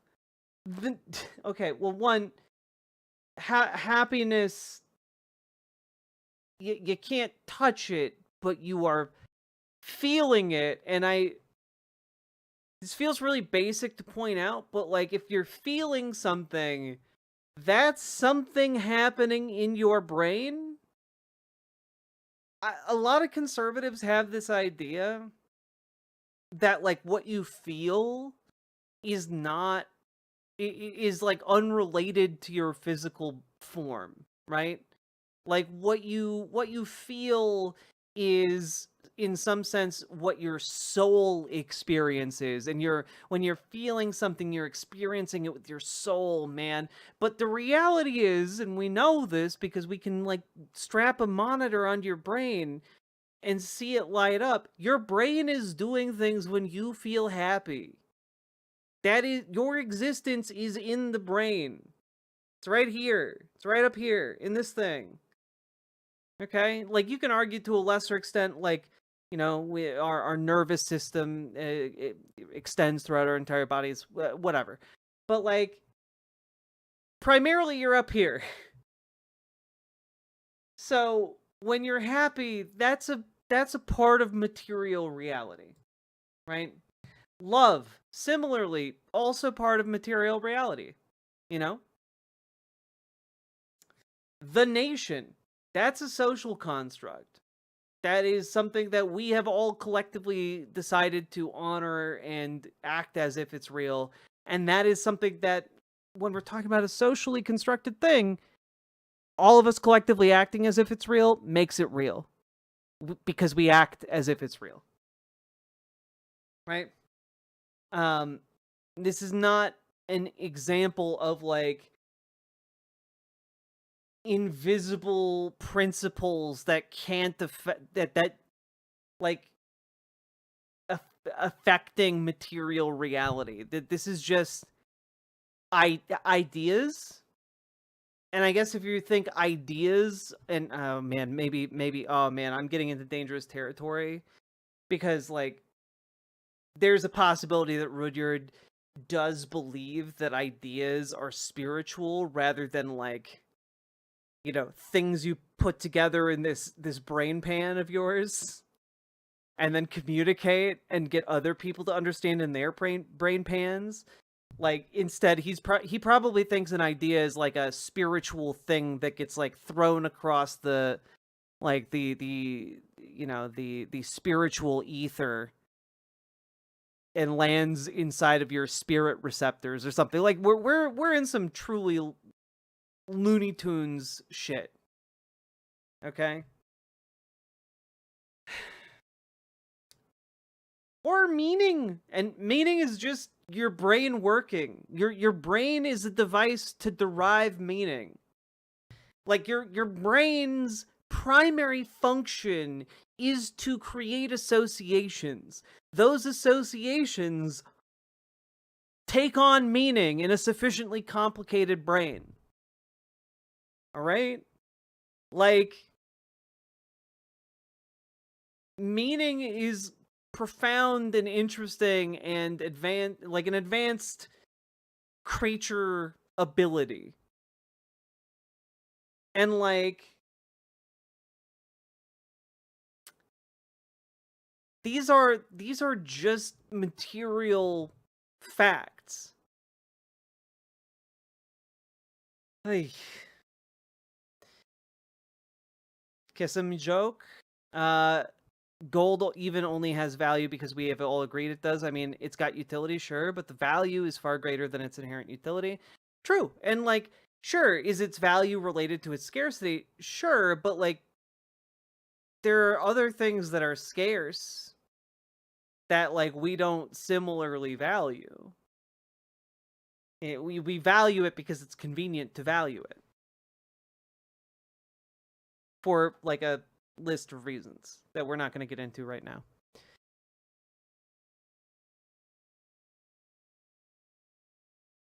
God is an emergent phenomena from life in the universe. It surrounds us, penetrates us, and binds the universe together. He didn't write that. That was Star Wars. Modernity has a sort of philosophic half point of acknowledging some invisibles like equality or progress, but not others like God or honor. And I just, again, have to pause here, point out, these are, the things you're listing are just ideas.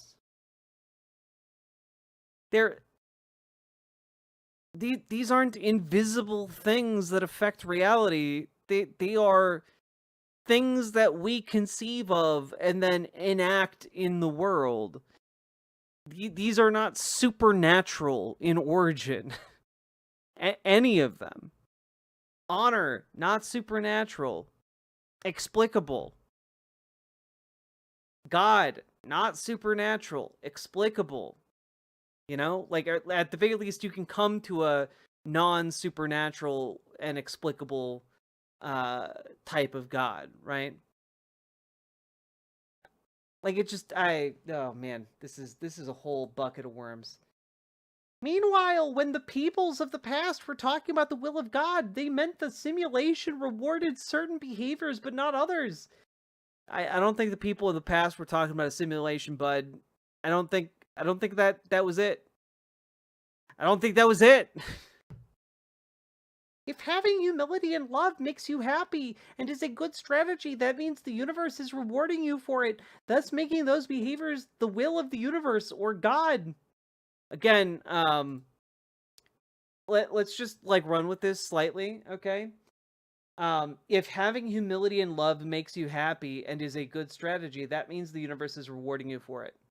Okay, with this logic, you could find, say, a serial killer who is only happy when they kill. I'm pretty sure this is the premise of many a horror movie, right? So you find a serial killer who finds value and self-fulfillment and the supernatural while killing. And, you know, they get away with it. So does that mean because it is making them happy and it's a good strategy, they haven't been caught yet, or maybe they'll never be caught? That means the universe is rewarding you for it, and thus being a serial killer is God's will. You see how, like, just very simply this all breaks down when you start looking at like different decision-making paradigms around what someone may believe is good or just. Just throwing that out there. People just assumed that God was dead, and asking why was just not cool, since No, people didn't assume that God is dead. Most people haven't read Nietzsche, right? Most people are just kind of not being convinced anymore by traditional religious texts. That's it. There are other arguments out there. Other religious arguments out there. Like, modernity had made a collective agreement on the topic. Yeah. It's almost as if we thought if we refused to believe that God was real, that we could build a psychic wall of human stubbornness to avoid reality. If we put our fingers in our I'm sorry, but like, you gotta, like, Rudyard, if you're gonna like talk down to people who don't believe God is real, then I don't know, demonstrate it. Demonstrate that God is real, man. Like, oh, you're like all you atheists, you're just not engaging with reality. Like, oh, okay, like, show us what you got. Show us your work, man. Years and said la la la that we could get out of reality. Even if you See, he edits his videos. That audio edit was definitely real. don't believe in God, you should understand that there are things like human nature or universal laws of human life or patterns in history. There aren't universal laws of human life. Like, I'm sorry, there are some patterns in history, but these are not consistent. These are not like, the human life, a million years ago was very different and would not have been considered consistent with modern human life. Like, the way our societies operated was very different. And assuming that the way, I don't know, American capitalistic society in 2025 operates is the default, and like, oh, so clearly a million years ago they must have been doing like prehistoric capitalism. Like, no, man. Like, making these appeals to like universal laws or patterns, it's just nonsense. It's just nonsense. But we just deny all of that, which is just madness. I hope you can see why I'm connecting this to nightclub culture. It's all the same factor, in which everyone today is in a civilizational nightclub. Much like the nightclub, everyone involved is there, since others told them that. Oh boy, okay, so we're getting back to the original. Oh man, I'm not gonna lie, guys. I'm burning through my mental faculties right and left here. Yeah, so we live in the nightclub civilization. Just we're all in this nightclub together as America, and that nightclub's name is America. That others thought it was cool. It's unclear who was the first person who got people into clubbing, but that was before. One-Eyed Heathen, thank you for the $5 super chat. I don't know why you can't read chat. I'm sorry. For the society's collective memory, which doesn't go further back than like 30 years now. The music or societal noise pollution is so great, you can't actually communicate anything of note to others. You kind of jostle around awkwardly, and so again, it is funny that he's using this as like a metaphor, but like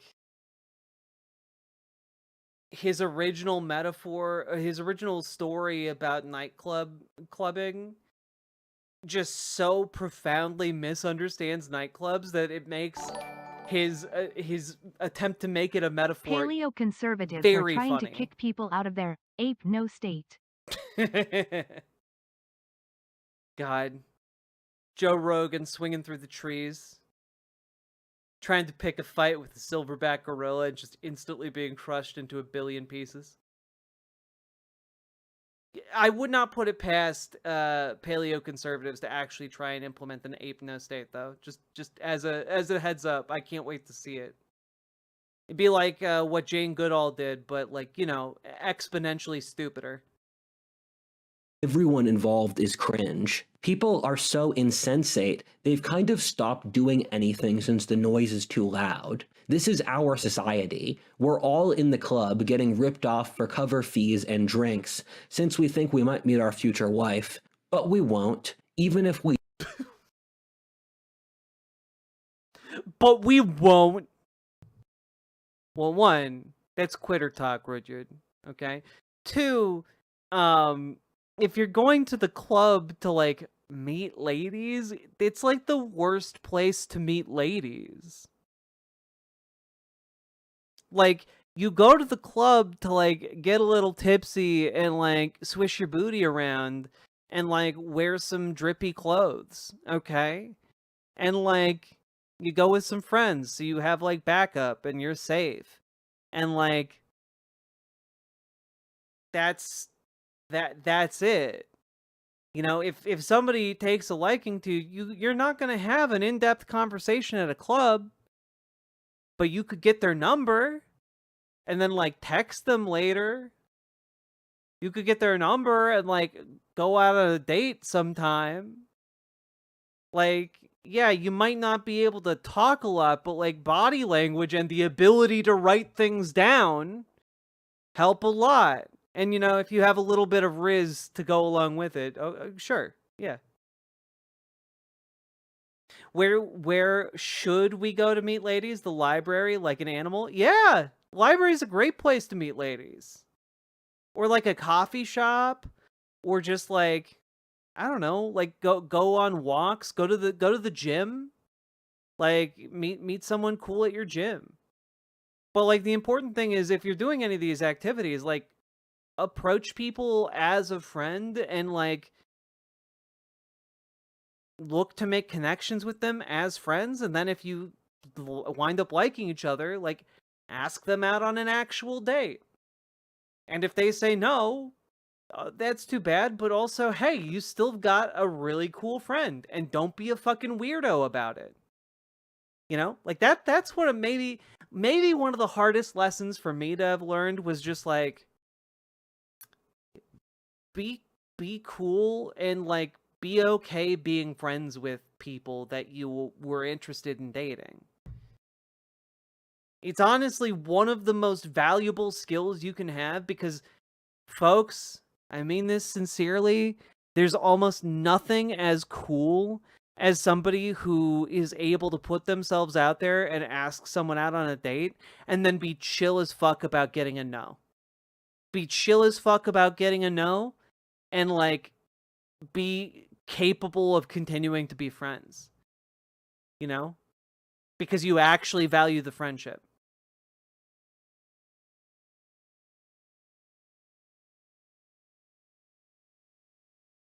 Do, she'll be a terrible person. You guys know I'm speaking metaphorically, right?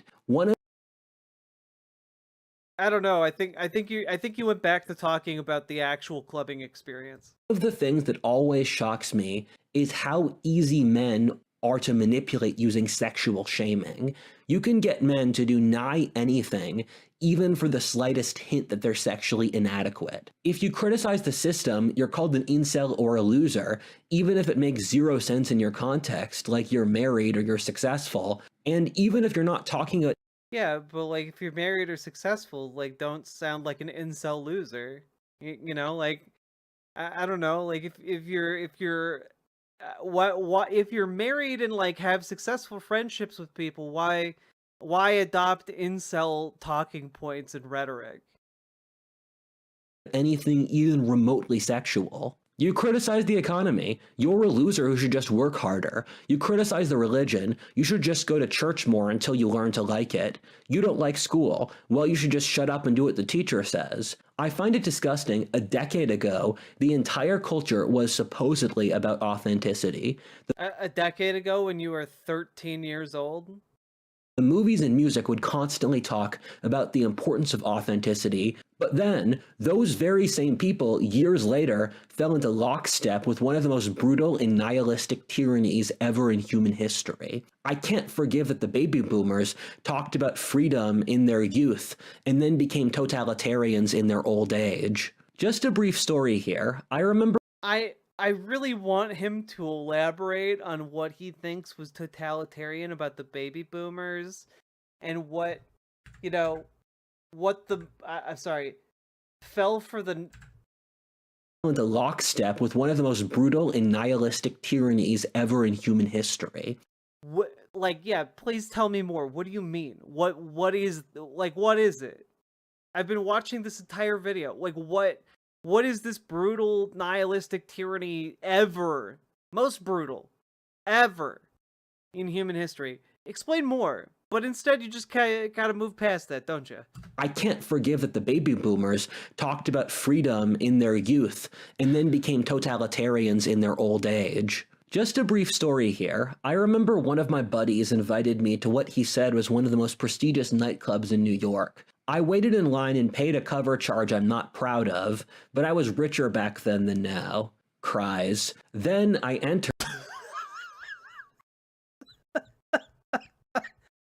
Oh my god. Oh, oh god. Oh god.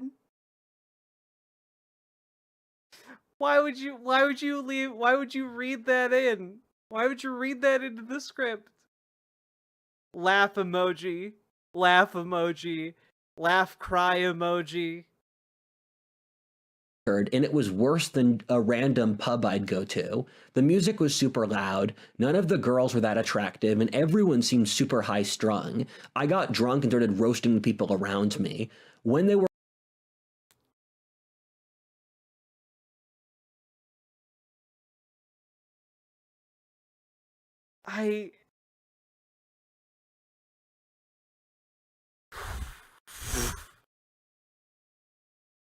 He's he's so deeply unpleasant.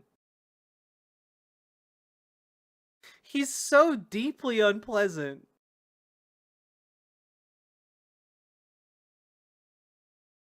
Oh yeah, I went to a club and I didn't like it very much. So, of course, rather than let other people have a good time, I got just blackout drunk and started pointing at people and roasting them and just being a general colossal asshole.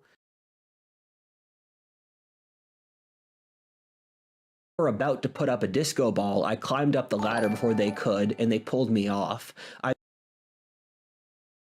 Just every sentence is worse.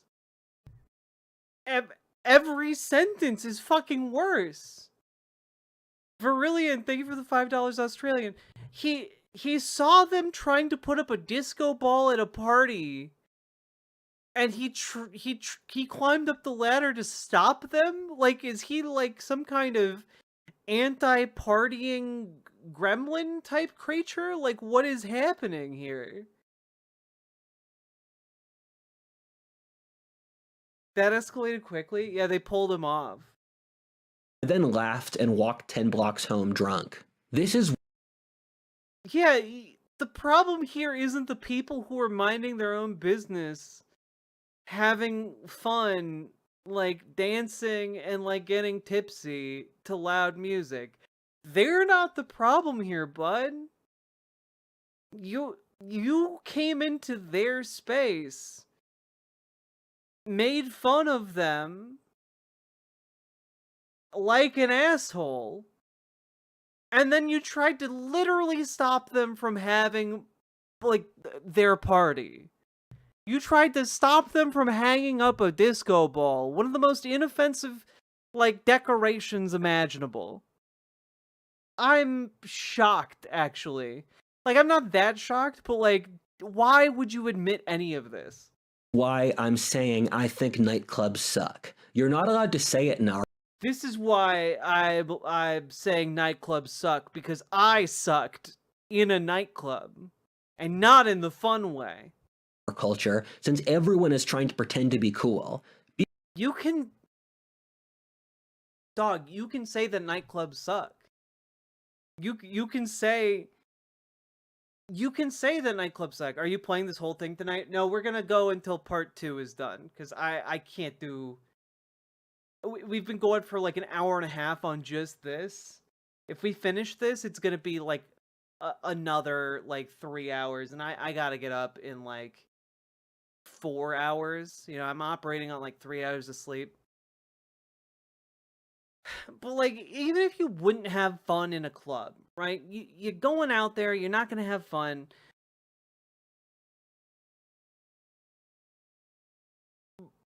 But then you ruin other people having fun. And then you're like, oh, but you're not, sure, I was the asshole here, but you're not allowed to say that you don't like nightclubs. But like, plenty of people say that they don't like nightclubs. And then, because they're adults, they just don't go to nightclubs. Instead, they just go to like normal events that aren't nightclubs. That is also an option.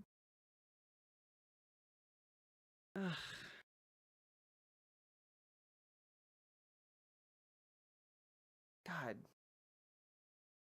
Being cool is our ultimate religion. Being cool consists of conformity in their book. In reality, that's not the case, and this is why no one respects old media Hollywood types anymore. What are you talking about?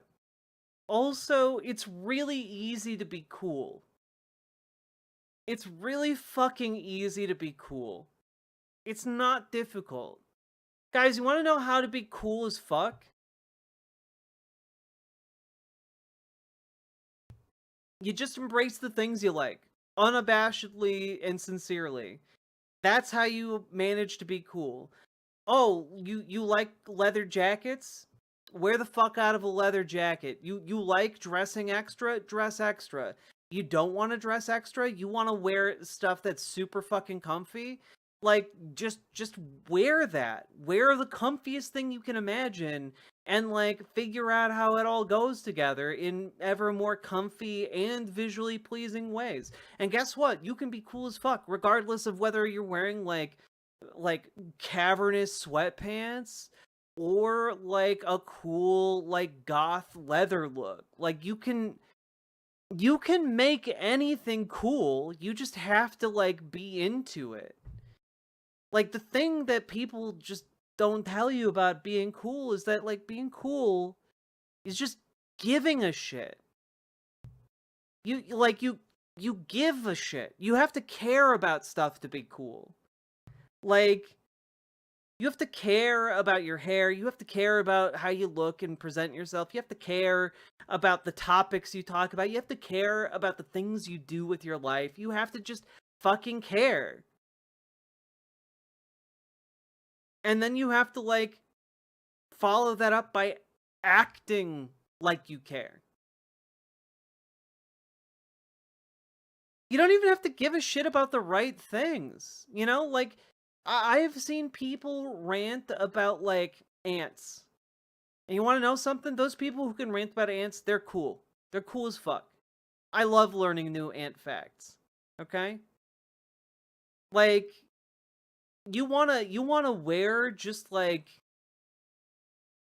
I don't know, just like whatever. You wanna wear your like Sailor Moon crop top and shorts, like go for it. Own it.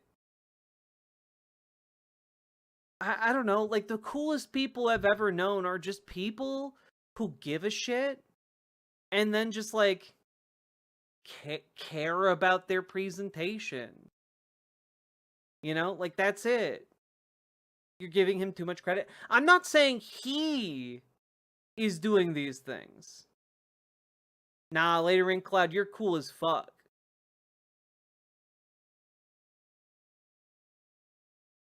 Oh, you're talking wrong as in superficial?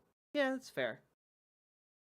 But like, I don't know. I think ultimately all it takes to be cool is being like a person who gives a shit. Not just about like your special interests or like the things you like, but about other people, right? Giving a shit is cool.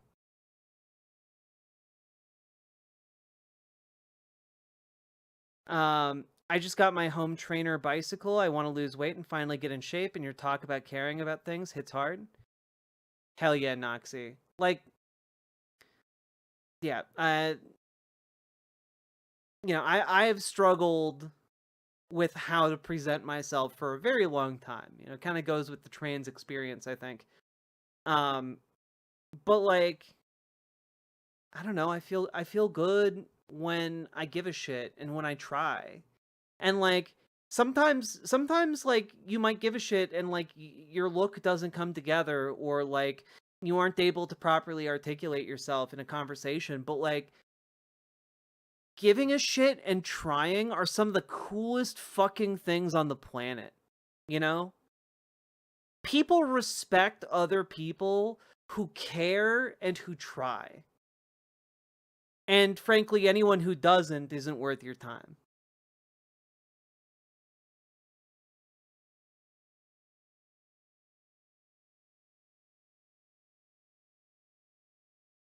I'm trans too, and I want to wear clothes I can't right now because of my weight.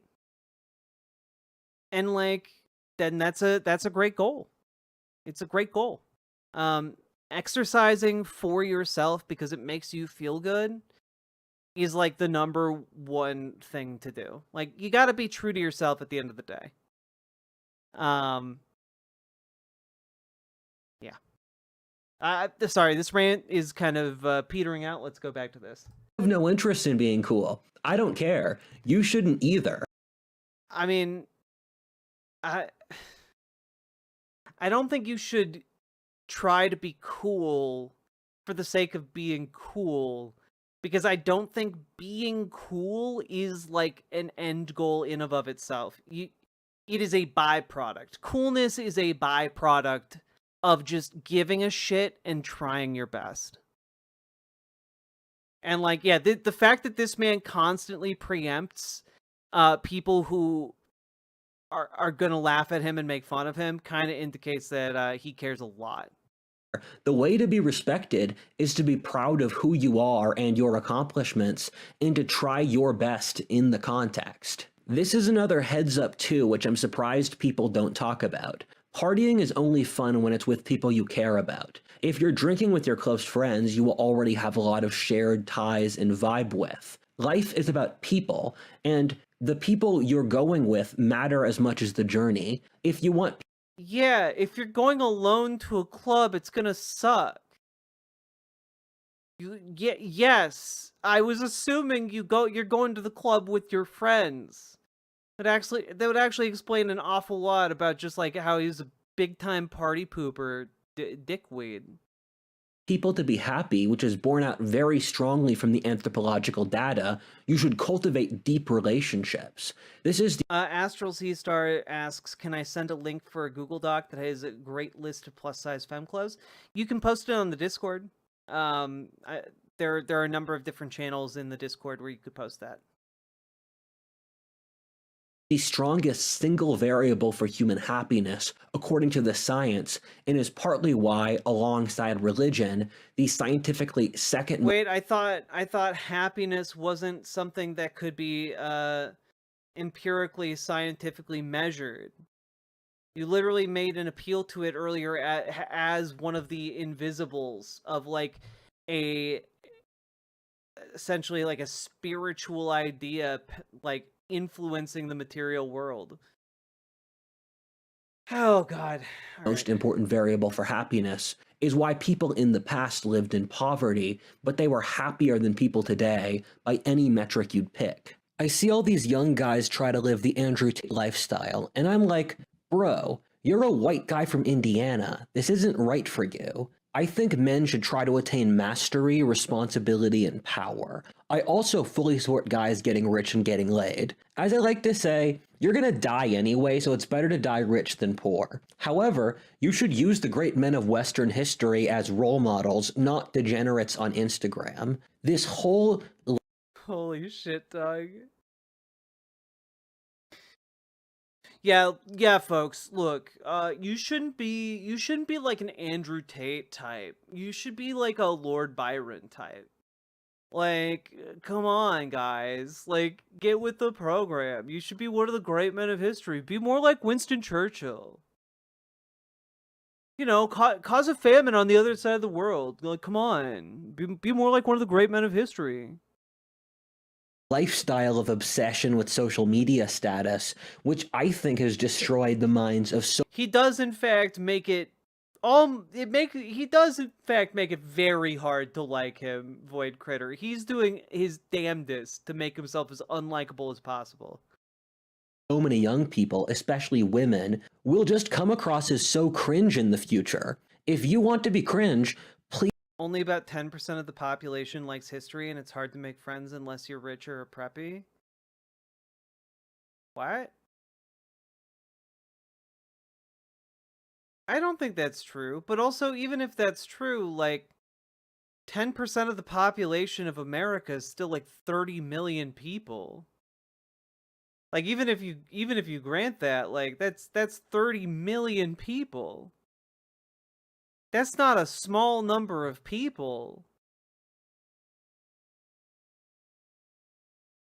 I don't know, like, also, you can make friends without being rich or preppy. You just gotta be like not an asshole. It's actually pretty easy to make friends if you just have a genuine interest in like other people. Like if you have a genuine interest in other people and like you practice like your small social interactions and then like ask them questions about their lives, generally people are gonna like that. So it's I don't know, like you gotta be willing to care, and you gotta be willing to put yourself out there and be vulnerable. Like it's not it can be scary to put yourself out there and be vulnerable, especially to a stranger, but like part of what is cool about that is a willingness to be vulnerable, and like people gravitate towards that, you know? One of the reasons people like doing karaoke is because karaoke is like an act of vulnerability with other people. You know, like you're vulnerable when you're doing karaoke. You're doing a performance for your friends. You're singing your heart out. You're doing your best, and you know you are not nailing those notes, but you know what? You are putting yourself out there, and because all of you are being vulnerable together, it bonds you. It helps make you better friends.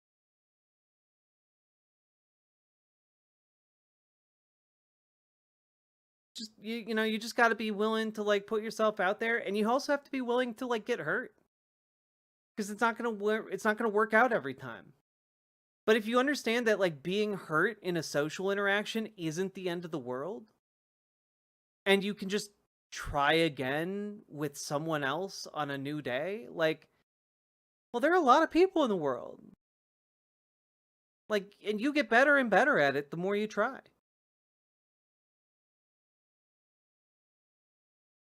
These be cringe in an interesting way. Our descendants will see us with utter contempt for our shallowness, stupidity, and tunnel vision. We are the period in history that in the future, family genealogies will try to blot out what their ancestors were doing in this time period, or that they benefited from this era at all. We are in a civilizational crash out of epic proportions.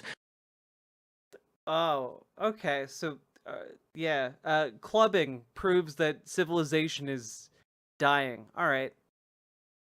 And we focus on petty bullshit so we don't have to realize it. We are in complete denial, and we use petty hedonism to ignore it. Whenever as a child I tried to approach something deep, I would just get told to get rich and to get laid by culture. I'm sorry, what?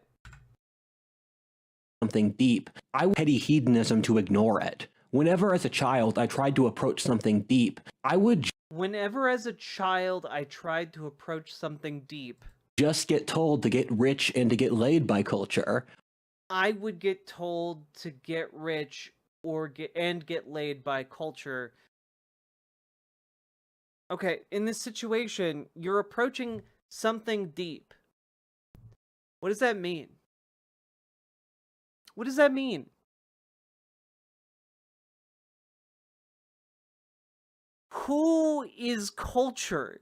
When you say culture is responding to you, who is that? Because culture doesn't speak as an entity. Culture is many different aspects of our world shared together. Like, what? Because, like, approaching something deep, it usually implies you wanted to talk with someone about a topic on a deeper level. And if you're surrounding yourself with people who are gonna respond like, "Oh yeah, man, just you want to get deep? Oh man, well, it's not that deep, man. You just gotta fuck bitches and get money. That's it." Like, okay, maybe that's not like your crowd. Maybe you shouldn't hang out with those people. Like, they don't respect you. They don't respect the people that they're spending their time talking to. Like, I don't know, maybe they're kind of showing their quality. But yeah, the phrasing here is like the culture manifested and spoke to you like the voice of God, which is weird. I have both been rich and had sex. I can recommend both as activities, but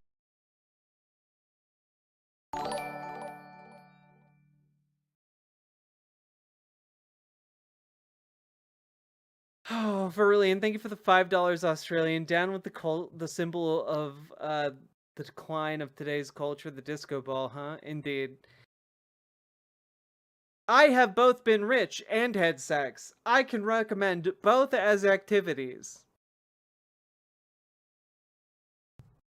building your life around them is just contrary to happiness, good sense, or taste. People talk a lot about how You literally said earlier that whatever makes you happy is a sign that you are doing God's will. So I don't know if getting laid is making you happy, it seems like it's part of God's will, no? That was literally your argument like 5 minutes ago in this video. porn destroys the brains of young men, which I think there's a degree of validity to it, but no one has the guts to talk about how social media has destroyed young women's brains. Yeah. Young men, famously only on porn platforms and not on social media platforms at all. The only social media men use these days are the comment section on Pornhub. That's it. Men, get out of Twitter. Get out of Facebook, men. It's for the women now. It's our time. Get out of here. Go on. The comments are fire though. Oh, they're very funny. It's especially bad for certain sub areas like California, where I'll constantly see people live streaming in public here. Social media has driven young women literally crazy, where a majority of Gen Z women Definitely not men, though. Men would never go crazy as a result of too much social media exposure. and have a diagnosed mental illness, and traps them in cycles of self-loathing and relational warfare. Crushing their mental health, fertility, and their sense of self is attached to numbers on a screen. That's Yeah. Wait a minute. What was that about? Like their fertility being related to their social media, man? What are you talking about? What are you talking about? When I lose followers, I lose fertility. just not living, and by not dealing with this, we're causing an entire generation of young women enormous amounts of psychological damage. And the fact that we're not intervening shows that we just have no moral sense. Yeah, obviously we need to ban all women from using social media. Unironically, Rudyard would thrive in the Handmaid's Tale society. You know, like, that's the kind of society he's kind of pushing for. You know, like, let's get all those women off of social media for their protection. Us big, strong men will protect them from the evil, evil Twitter. People act like they're too cool to live. They're too cool to do anything. They're too cool to have kids, read a book, take care of their country, worship God, or make art. I guess you're just supposed to consume content, not think about it, eat slop, and work in your box like a good little wagey rat. You know, oh god, the Groiper meme.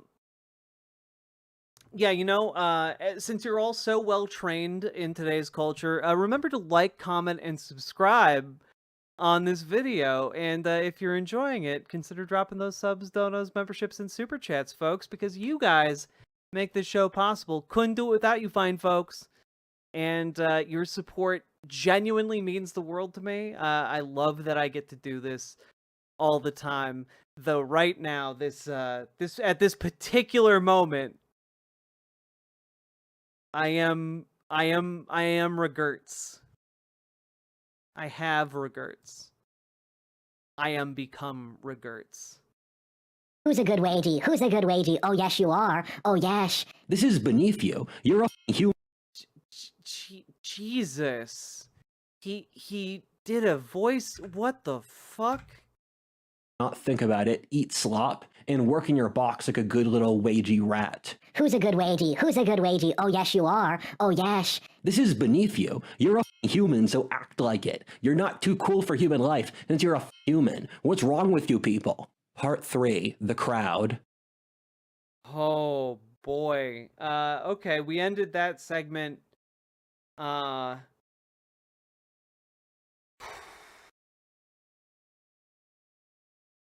So we ended that with some griper memes and just rage yelling at the viewers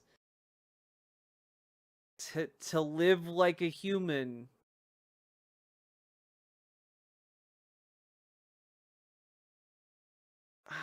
Yeah, I think that's enough, Mithril. It's 4 o'clock in the morning. I have to be up in 3 hours, chat. So I think we're gonna end this here for now, and we're gonna finish this on a new day. But that was an attack on my person. This was an attack on all of us. I think I speak for all of us when I say this was our 9/11. That was hyperbole for comedic effect. This was difficult as fuck, though. Good night, nerds. Good night, webmage. And remember, folks, support the stream if you can. I would appreciate any and all support you can send my way because, folks, y'all are what allow me to, be alive, and I think that's pretty cool. So, with that being said, folks, I'm gonna end this segment, and we're gonna head off for the night. And I guess I'll probably see you later today. We'll see. If I don't just sleep all the live long day.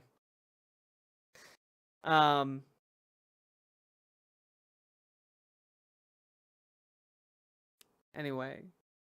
Good night, everybody. Bye.